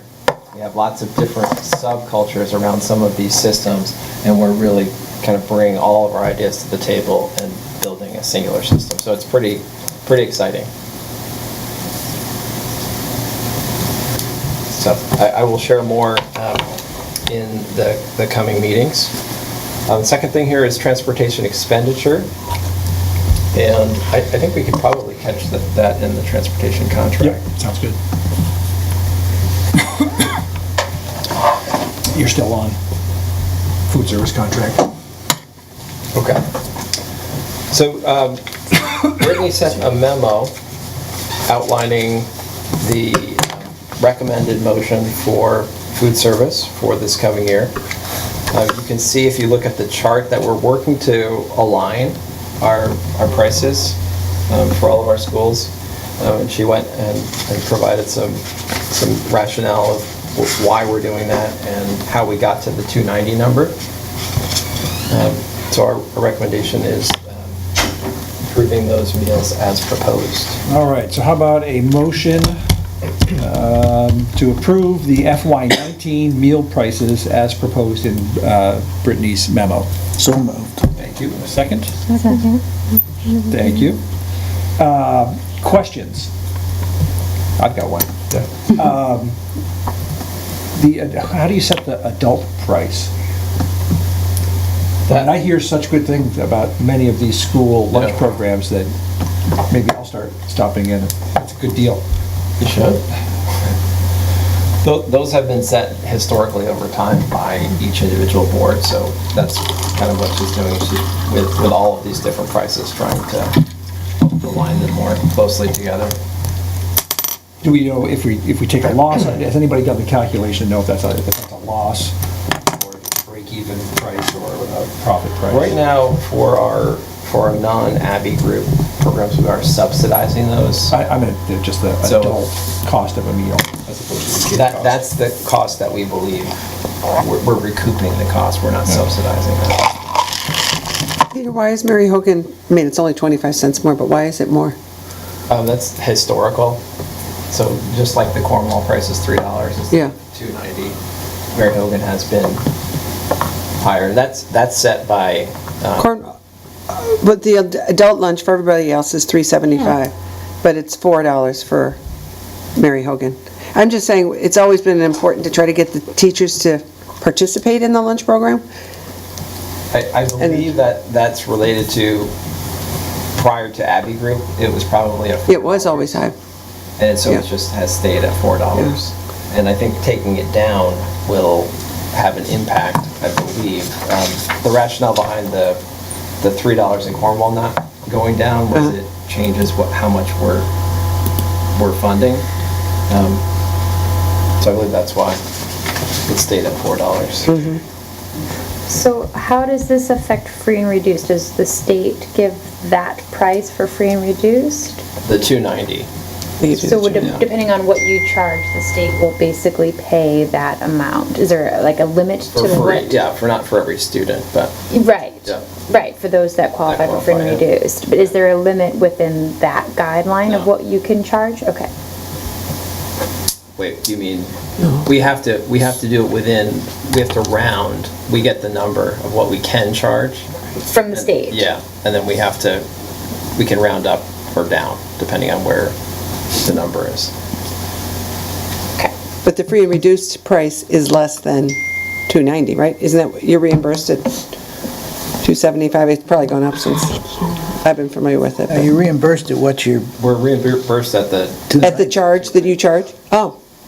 Yeah, our target was $2.92, and then we rounded down to $2.90. Okay. That was what the state gave you, was $2.92, that's what you're saying? All right, motion on the table to approve the meal prices for FY19. All those in favor, say aye. Aye. Anybody opposed? Anybody abstaining? I thought it was for the food contract. Did we already approve that? Sorry. We kind of skipped through. We did, I was open the wrong memo and read the wrong suggested motions. I had a lot of things open at the Peter kind same of jumped ahead time. here as well. Right, I know we started talking about meal prices, and I was like, we haven't actually voted on the other one yet. We can go back. So Chip and Davina moved. You know, I'm glad you asked, because I had a question about the contract. Okay, because that was the The original. contract is the third. You may have out of sent it to me, four but I'm not renewals. clever enough to get it. All right, so So we want to approve that one first? yeah, so let's set the meal prices, since Okay. we've got the motion on the floor. Okay, Was anybody opposed? Was anybody abstaining? And we've set the meal prices. fabulous. Contract. Okay. So, These are renewed. so this is a rollover, the third of four, then we have to go back out to bid. And again, this is just for Mary Hogan, Mums, and MUHS with the Abbey Group. So it's the third out of four, or what? Years. Can only Years remove that we Years. can, that we can renew, So if somebody else does the and then we Okay. have to go Yeah, go back out to they're bid. done privately, but Okay. And in the last round, when we went out to bid, it was really between they hire their own food service. Abbey Group and our previous cafe services. Okay. So there is another group that would do this. Right. And- Our experience I have with an Abbey unrelated Group has question. been better than with cafe services Is it pretty good? overall. Yes. And they have stuck to the guaranteed return. of- Despite that being a loss for them, right? Yeah, yeah, The So only, it is better with Abby? it has been, yeah. But it's not across the board. Yeah. There are high points and low points. Yeah. Just like in my kitchen, I'm sure. I was just gonna say, it sounds like home to me. Hit or miss. Sometimes they just don't feel like cooking, you know, it's too hot. They don't have that option, but Peter, so this is the third of 4 years, so we could potentially renew this again Yeah. next year? Yep. And at that time, would that be the appropriate time to discuss bringing it back in-house like the other schools? Okay. Yep. right, or the alternative. Or the that other. The alternative is to go. Everybody, Yeah. yeah. Is to bring other schools in, and it was our understanding, because Salisbury School does not have a cook still for the coming year, and they were thinking of the option to go into the Abbey Group, and that wasn't an option because of the contract, correct? Okay, so that's unfortunate, but it's the, because otherwise it would have to go back out to bid or something, she said, which seems crazy to me, but that's Yeah. the truth? Yeah. Okay, We have to reopen it. yep, okay. It wouldn't have been true before unification, because it would have been a separate entity, but now we're one organization. Okay. But we do, just to remind people, we do have in the contract, the food service operators are non-association members. So we are able to, because we had Abbey Group in Middlebury and didn't have Abbey Group elsewhere, those employees are non-association members. So we would have the option, when we do cross that bridge, of asking that question, which way do we go? And I think we're going to have that to determine what makes the most sense. We do have the option to go full, food operator, or full, we take it on, we hire a food service director, and we do it. At ACSD school. Yeah. Yeah. Got it, Yep. yep. Okay. So if it is renewable up to 4 times, we theoretically could have put it out for bid again to include Salisbury. If it had come earlier and we had the But time. you guys didn't know until. Well, we've been looking for someone at Salisbury, we just haven't But it found them was, yet. We heard late in the game. right, it's only been like a month or so, Yeah. right? It was fairly recent, Yeah. yeah. Following up on Steve's question, so this will be the third year. They're sort of locked in for a 4th year. And so next year, we will sort of do the 4th of 4. And then during that school year, we can have a broader conversation about. It's a 5-year, it's 5 years, so you got 4 renewals, 5 years. Oh, okay, okay. Is the window. All right. But yes, I agree, if we're thinking. Yeah. Start having that conversation, Earlier, beginning next year, yeah. yeah. And by next year, we mean school year. All right. I mean, we really have to have it figured out, not by the end of next school year, but by the time we're going out to bid. Right. Which would be, probably around budget season is when we did it last time. But the sooner the better. So Budget it's season really- 2019 or 2020? 20. 20, Yeah. okay. So this contract language is the same as it's been, I'm assuming? Okay. Okay, I need a motion to renew the food service management contract between ACSD and the Abbey Group for the 18-19 school year. So moved. Second. You gotta speak up, all right? That's fine. I don't need the glory. All right, all those in favor, say aye. Aye. Anybody opposed? Anybody abstaining? All right. Thank you. Continuing on, more fun and games with transportation. Good news, though. Yes. Yeah, that was good. So we have a savings, thankfully. We worked with Betcha and looked at the routes and looked at kind of overlays and determined with Betcha that we could eliminate a bus from our route. So Brittany has listed here the savings in FY19 through FY23, which is great. Great.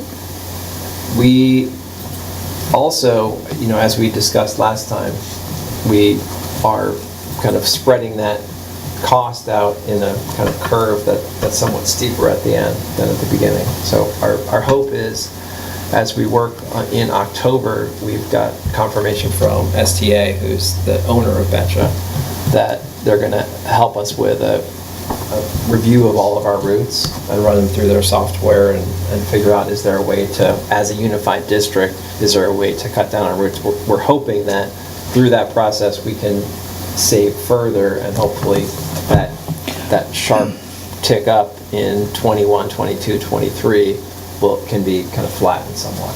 Great. So that's kind of our hope. But this was great to be able to just kind of get this done, and it just took about a week, so. Great. It's great that they're willing to do that, too. I have a question. Are the buses going to be K through 12, or are they going to be separated by ages?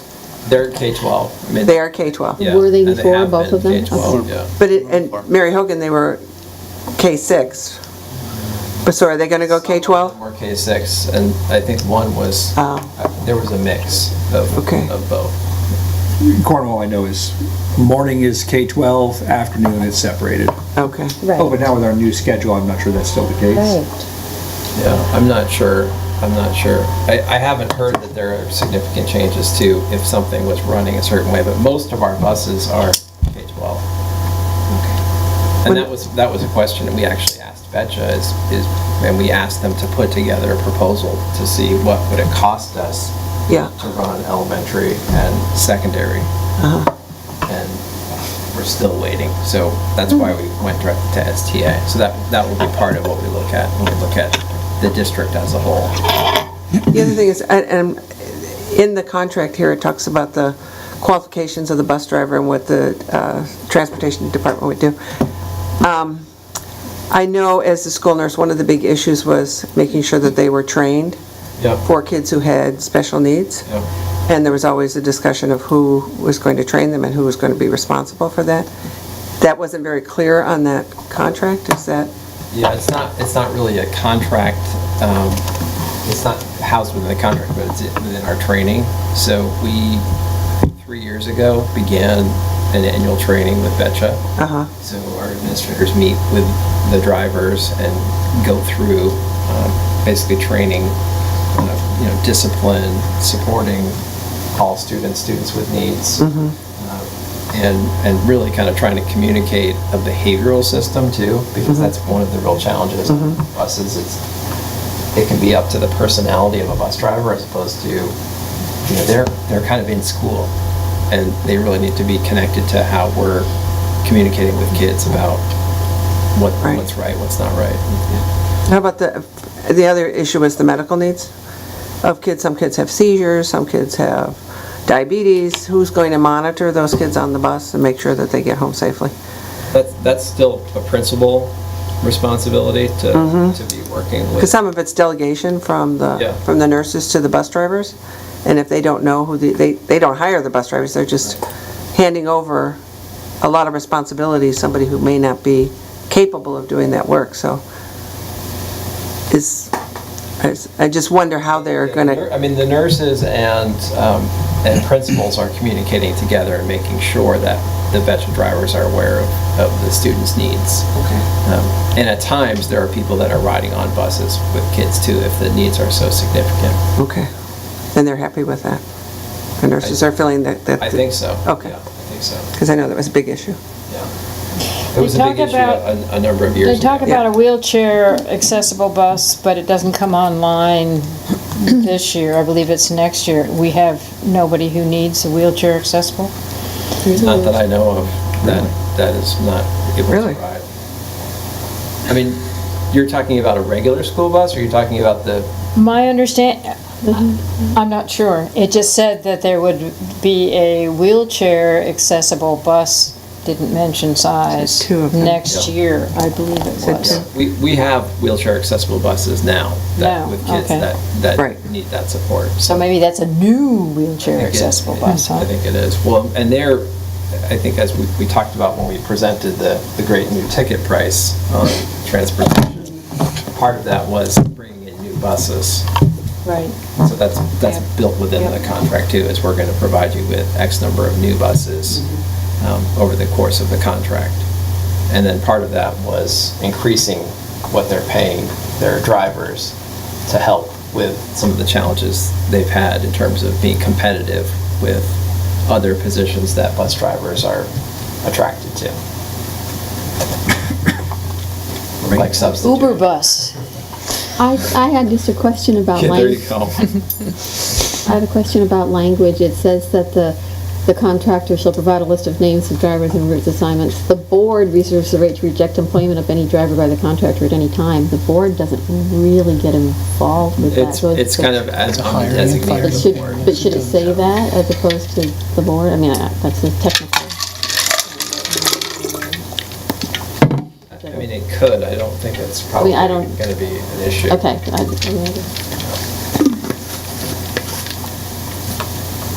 But we can't go out. I don't want you having to come to us and say you want to, Right.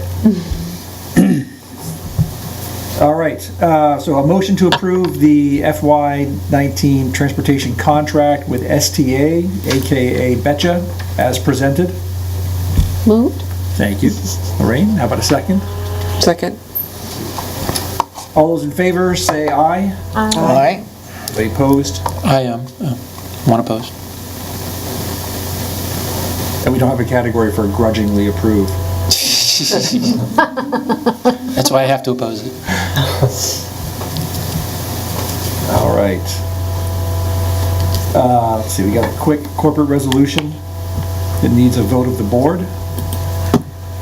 And this is a name change from Josh to Brittany. So move. Second. All those in favor of approving the corporate resolution with People's United Bank concerning the name change of our business managers, please say aye. Aye. Anybody opposed? And we have done that. Just needs my signature. Yep. Super speedily. He said that, it made it sound like Josh was changing his name to Brittany. What? Wait a minute. That was very efficient, by the way. Super. And we still got 15 minutes. And 15 things to talk about. 13 minutes. So the 20th, we have our retreat. We certainly have a lot to talk about, given our sort of board policies that we're talking about. Oh, yeah. Let's see. We're talking 5 to 9. Peter is going to secure a location. Probably just do something simple, dinner and a meeting room at the Middlebury Inn. We might have it at the Swift House, Mary, if that's anything that might lure you back for it. I'll be out in the wilderness, I'm sorry. Where are you going? Boundary Waters. And I'm hoping for a fish fry that night, I don't know. Bug spray. Yes. And, Peter and I, and probably Perry, will sort of work together to put together kind of a good plan as we move forward. We aren't going to bring in a facilitator. And we'll try to not just focus on the policies, but also talk a little bit about planning, setting up an annual, I know Peter, from the administrative point of view, is trying to set an annual calendar that, this always happens in September, this always happens in October, and we'll kind of do a board version of that as well if we can. Do you have further thoughts on that? I don't. I think as Perry mentioned, I think the bulk of the time could be looking at policies, and then also just thinking ahead to the coming year and starting to map out the vision and some of the big stones to lift. Right. So again, please study the policy, but also think about, we went through a challenging budget season last year. No reason to think it's going to be sort of less challenging this year, but sort of if you have thoughts on how we could have done that somewhat differently, maybe we'll have a conversation about that as well.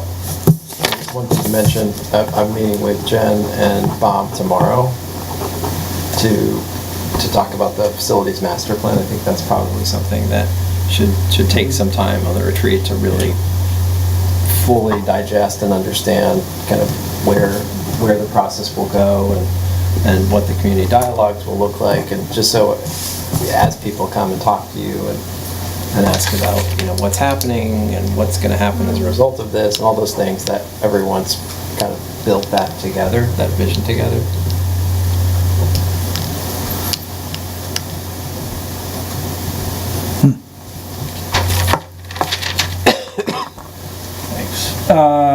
Okay, number 7 here on our agenda, State Board presentation on ACSD unification. Essentially, we were invited on the 15th of August to, it's going to be another round of the State Board. This is taking place in Montpelier. The State Board is going to essentially be hearing mostly from schools who are still in the process, who either are presenting a new plan or they're arguing why they shouldn't have to merge. If you read today's or yesterday's The Independent, there's a good article that kind of explains the process about Orwell. And they've also asked us and a couple others to come in and talk about how it has gone for those of us who have merged. And I think it's going to be us and CVU. I'd hope to go. I can't go. Peter and Vicky are going to go. If anybody has a strong desire to want to go, let Peter know. He's sort of putting that together.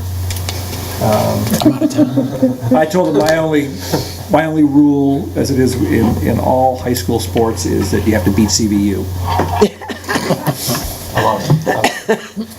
What would our role be other than observer, correct? They want a presentation.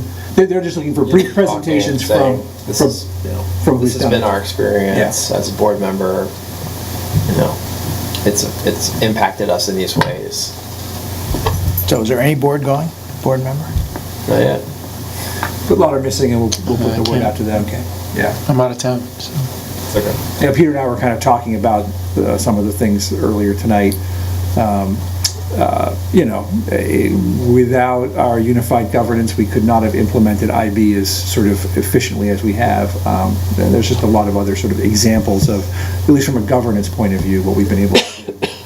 As well as just sort of that continuing evolution in feeling that we are a 7-town K-12 system where no town stands alone. And I think that's been a slow but positive progression. Mention the streamlined budgeting process as well, because rather than a whole bunch of budgets, having one unified budget is a huge benefit. That evolution over 2 years. It took us a while to do it, but we're in a much better place, I think. So. Do you talk about challenges as well? No. We're only Good stuff? No, I think challenges would be a part of it too, because there's no way to go through unification without hitting against change. And so, I think I think it's good to talk about that. I think that's, for the communities that are afraid of unification, I think there's a lot of fear about what could happen and losing control. And we all want to control our lives and control our communities and what happens. And, you know, it's one of the things that I think is challenging for people in understanding that by collaborating and joining together, there is a small loss of your control, but there's also a much greater, you know, if it's done well, because it can be done badly too, but if it's done well, it increases your ability to provide for kids. All right, if people have thoughts that they want to share with Peter, to have Peter share with the broader audience, please email him. Yeah. All right, so for those of you who don't know, Chris Eaton got a job transfer, packed up, and moved within a period of weeks. Really? I did not know Yes. that. He left a week ago Monday for Portland, Oregon, so. No kidding. Portland. Whoa. Just got that great job at Tesla. It's still with Tesla. Still with Tesla. But they told him, When Elon Musk says, you're moving, you move. At least to Portland, Oregon, anyway. Yeah, really? Yeah. He almost took a SpaceX there, but, you know. Yeah, it all happened very quick. He and I tried to get together a million times, and he just was too busy. Anyway, so we have an opening, and so we have a process that we'll go through, which will essentially be to post it, or advertise it, probably within the form of a legal ad in the paper, but also just to sort of get the word out. I'll put something out on Front Porch Forum for Weybridge, and then solicit letters of interest. Deadline toward the end of the month. Folks come in. That first meeting in September, we make an appointment. I know of at least one person who's already contacted me about it. I've heard of at least another who might be interested, and a third who was approached said she's too busy. It's not a special election, it's just, No election. It is similar to when Chip came aboard. right, okay. Folks will come and present, and we'll have a conversation and name somebody. Yeah. Does that person fill out Chris's full term? No. No. So in March, they'll have to, Yeah, okay. but they can put They their can run names again in March. Right, yeah. okay. Is there going to be any committee shifting at this time? Yeah, so we haven't Has to be. had a full, any conversation about that, but yes, Chris played an important role on our negotiations team, and we'll have to shift around on that. Okay. So Dr. Burrows just mentioned maybe talking about that at the retreat and seeing what shifting might need to happen. Okay. All right, other business? I just had I had constituents call regarding the high school scheduling, how difficult it's been for a number of parents. I know we don't have a high school rep here, but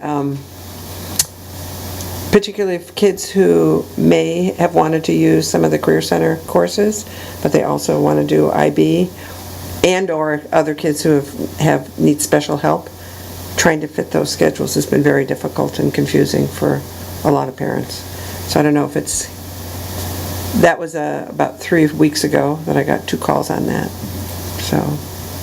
And then there was also the advanced courses at the college, and the Right. IB was another, and that whole That was scheduling another one. seemed to be an issue. Yeah, so in terms of the Career Center, there was the scheduling, the time for each period at the high school is shorter than the time that they want to move their, I think it was their pre-tech courses to like a period and a half at the high school. So if they wouldn't have worked, that the schedule I think they were proposing for those courses didn't quite work with what the new high school schedule was. So I think that's going to be an ongoing conversation. I think they've got a plan for this year, but I think it's ongoing work to do with the Career Center to figure out how do the two programs work off of each other. And of course, our challenge always is, it's not just us, it's 2 other school districts Right. too. So it gets complicated quickly in terms of making sure it fits and that we're also doing kind of what makes sense for the high school, but it also is giving kids the opportunity, which is right there, which is an awesome opportunity. The second grant that we received recently is from the AOE. It was a $70,000 grant on flexible pathways, and that was jointly, we applied for that jointly with the tech center. And that is going to, I think, really be helpful as we look at the career-related program for IB, which I mentioned last year that the Career Center was looking at, and they had hired a consultant from IB, and they were kind of going through to see what would this require for us to do. So I think there's going to be more, not less, collaboration in terms of connecting those things together. In terms of the college, I actually talked to someone yesterday at the college about that. So every year we have, it's not a large number of kids, but some kids find space in their schedule to go take a course at Middlebury College. And with the diploma, one of the concerns that some people have is it's not flexible enough to allow for time to do that. I believe that students will have at least one period.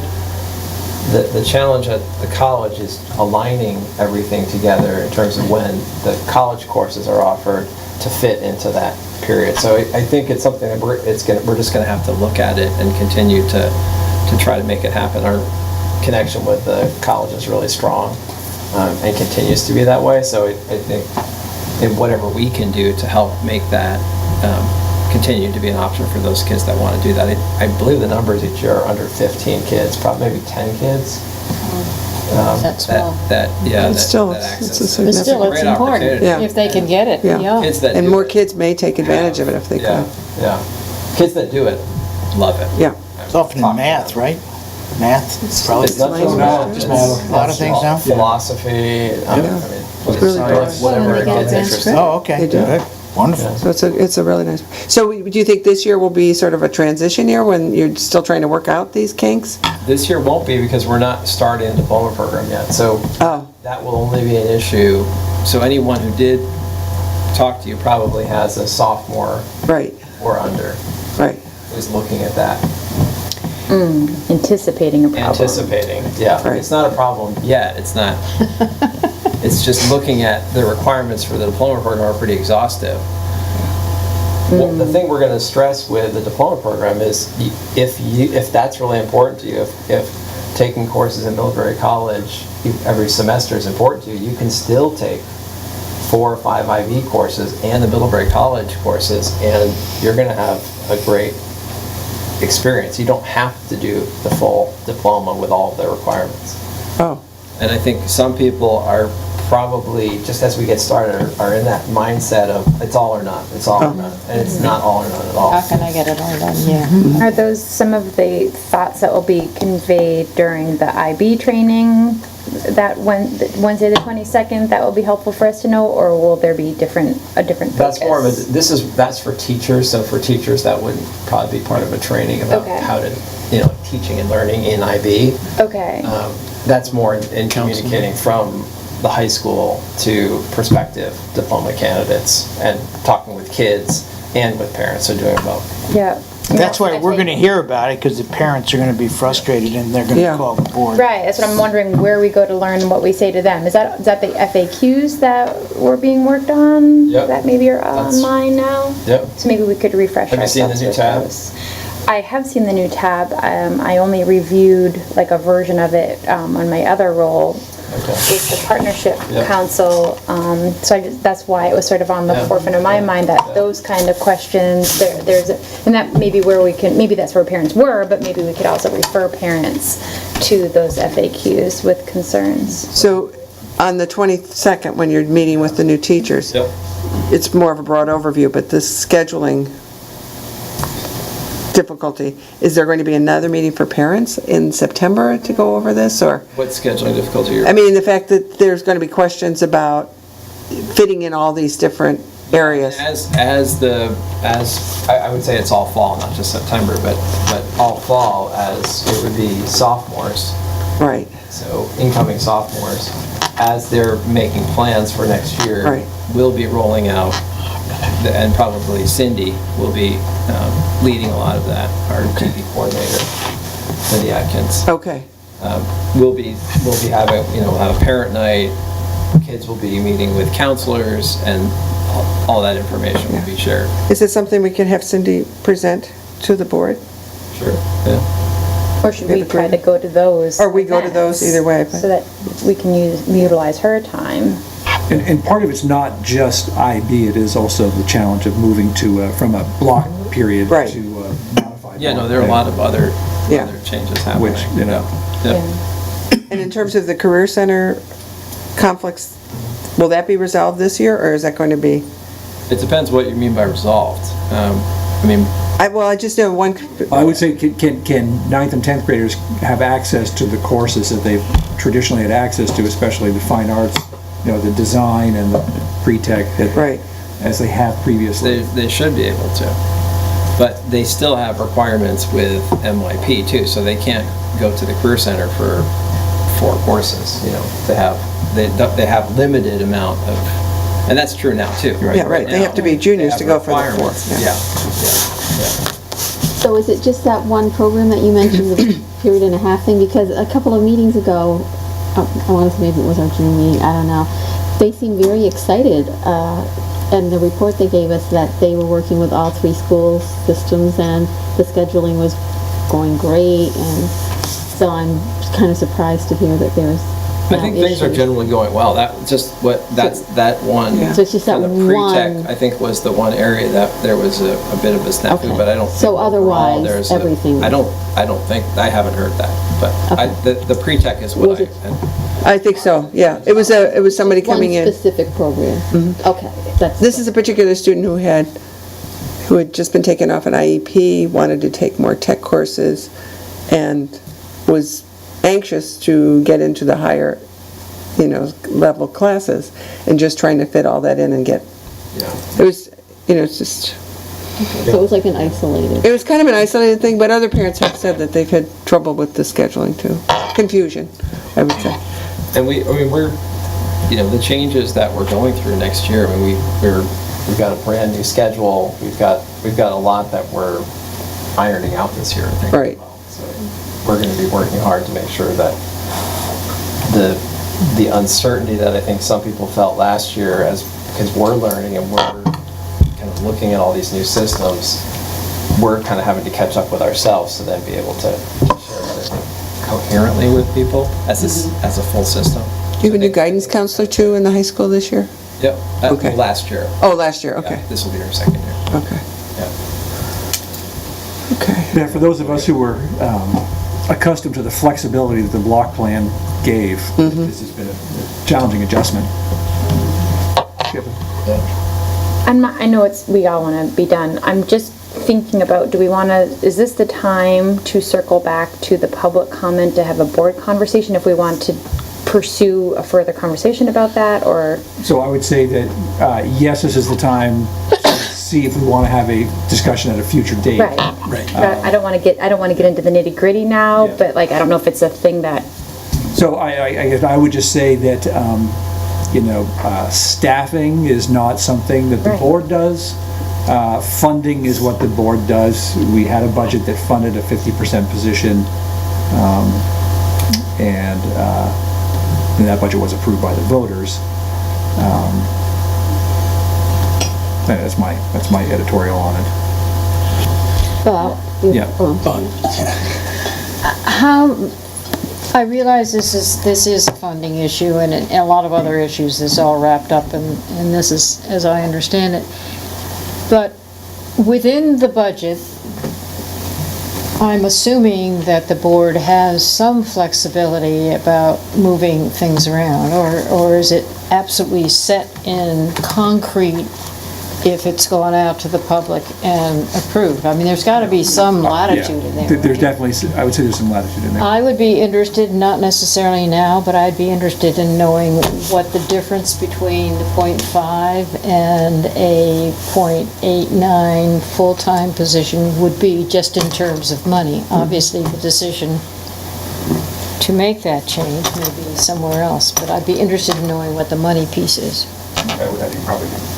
Yeah, we could Tell you off the top of do your that. head. I mean, I guess the concern I have about that is, does that open up, I mean, in terms of my role and the board's role, I feel like the board's role is approving the budget, but in terms of staffing and making the decisions about where we're going to cut and where we're not going to cut, we already went through that process. So to come back now and change that for the board to allocate funding, at least in my understanding, is not what the board's role is. So I guess I just wanted to voice that. In my own experience in the last 5 years, we're both working with the smaller district boards and with the unified board, I don't think that's ever happened. Right. To clarify, I think they were concerned that the position was completely taken away. And then because they were saying it wasn't on School Spring, which I don't see on School Spring right now either. And so I think one of their concerns was just to make sure it is in fact at least a 0.5, and they were hoping for it would be more, to consider it being more. Was that? I think they weren't concerned it wasn't going to try to get filled. I think they were concerned that it wasn't going, that because it was down, we were trying to work on a different process to fill it, and Okay. so. Without a license or something. Right. Okay. And every year we have a number of provisional licenses and emergency licenses that we apply for. So that's part of the state licensure system for Vermont, for any state. I mean, again, my question was like, do we even want to give this more conversation, or do we want to thank them for their time and be done with it? If you, I don't care either way. I just want to not let it drop if it's something that we felt like we would want to continue a conversation to more officially resolve it. Could I suggest that we just ask that Peter keep us apprised of what he's doing around that, if it gets filled, and that we just, that you report back to us what's going on, so that we know, because I've been called about this a number of times, and I said, look, I'm deferring to Peter, but Right. you know, I would like to be informed as to where we are in that process. So that's my only request. And I think you're right, Peter. It is not our decision about staffing. We've already had that conversation, and The money question would come if Peter came to us and said, I'd like to get more money. Right, exactly. And I would remind the board that our flexibility around the budget and the amount of money we spend has been severely curtailed by the transportation contract. We lost a lot of flexibility with that. Well, I suppose in part it's one, I'm learning the ropes, and two, I'm not sure what the rationale is for having this decision. I came late on board, and I don't know what it is. The kinds of things that are being questioned seem to me to be not irrational. And so I guess maybe it's just on my part, a need to understand what the rationale has been. I mean, there's been a lot of commentary, let's put it that way. Yeah. I think if you brought back, I mean, we've made a number of cuts in this last. Oh, I'm sure you've made many cuts. And the rationale, I mean, if we asked other people to come back and talk about the STEM program at MOMS. I've heard about that too. Yep. I'm sure. I mean, you probably heard about every cut that we made, because every cut is challenging and it was serving a purpose. And, you know, it's never something you want to do, but when you have declining enrollment and you have increasing costs, we've got to make decisions. And it's challenging because they're never 100%, yeah, that was the right thing to do, because there's a person attached often. Sometimes it's a retirement, it's a lot easier, but it's a really, really challenging process. And, you know, and what my role is as superintendent, you know, I don't know the schools as well as the principals do, so I work closely with the principals to double check them, to ask them hard questions, and to work with them and to provide guidance as well. No principal wants to cut any of their staff, and principals will fight to keep their staff. So it's a kind of precarious position to be in. with the library position, it was, Chris Frankor, the principal, felt pretty strongly that, for the next year, this made sense. And they talked about the team as the other option, and that's certainly something that's still floating out there. She didn't feel going into next year with all the changes happening that was the right move. And I think if you asked most of the MUM staff, they would probably concur as well. So it's making a decision around if I need to cut a certain number of positions, if I've lost this many students, where is that going to come from? And it's just, like I said, it's really pretty. Rob Peter to pay Paul? Right. Can I, just a comment? So it sounds to me that what Barb was saying, if we could at least keep the 0.5 for a licensed media specialist is better than just going with a waiver and putting, maybe a licensed teacher in there. We should have somebody who has the expertise of the media center. I've seen Julie and how hard she works trying to manage all the things that she does. And now with the loss of the integration specialist, tech integration, that's going to put even more work on the media people. So I would hate to see that position not go to somebody, at least even the halftime, somebody who has that expertise. Right. But I agree. What we're forced to do, though, if we get no one, if there's no one coming forward, who wants a halftime? I would much rather have a certified teacher on an emergency to be a media specialist for a year, which, as I said, we have emergency licenses every year. I would much rather have that than a substitute who doesn't need to have a BA, it could be anyone in there, really without any kind of connection to the school or things like that. So but you have 3 more weeks, right? I mean, I know we're coming down to the deadline. Spend them like this. But you never know who's going to. Is there any way to advertise outside of spring school? Spring? Yeah, school spring. Not that I think would really garner. But you might get somebody with library science degree. Maybe they don't have a teaching certificate, right? Yeah. But they have the expertise of library science, media specialist. We're going to leave hiring to the superintendent. Yeah, I know. It's just, I just want to, I really want to support what they're saying that they need.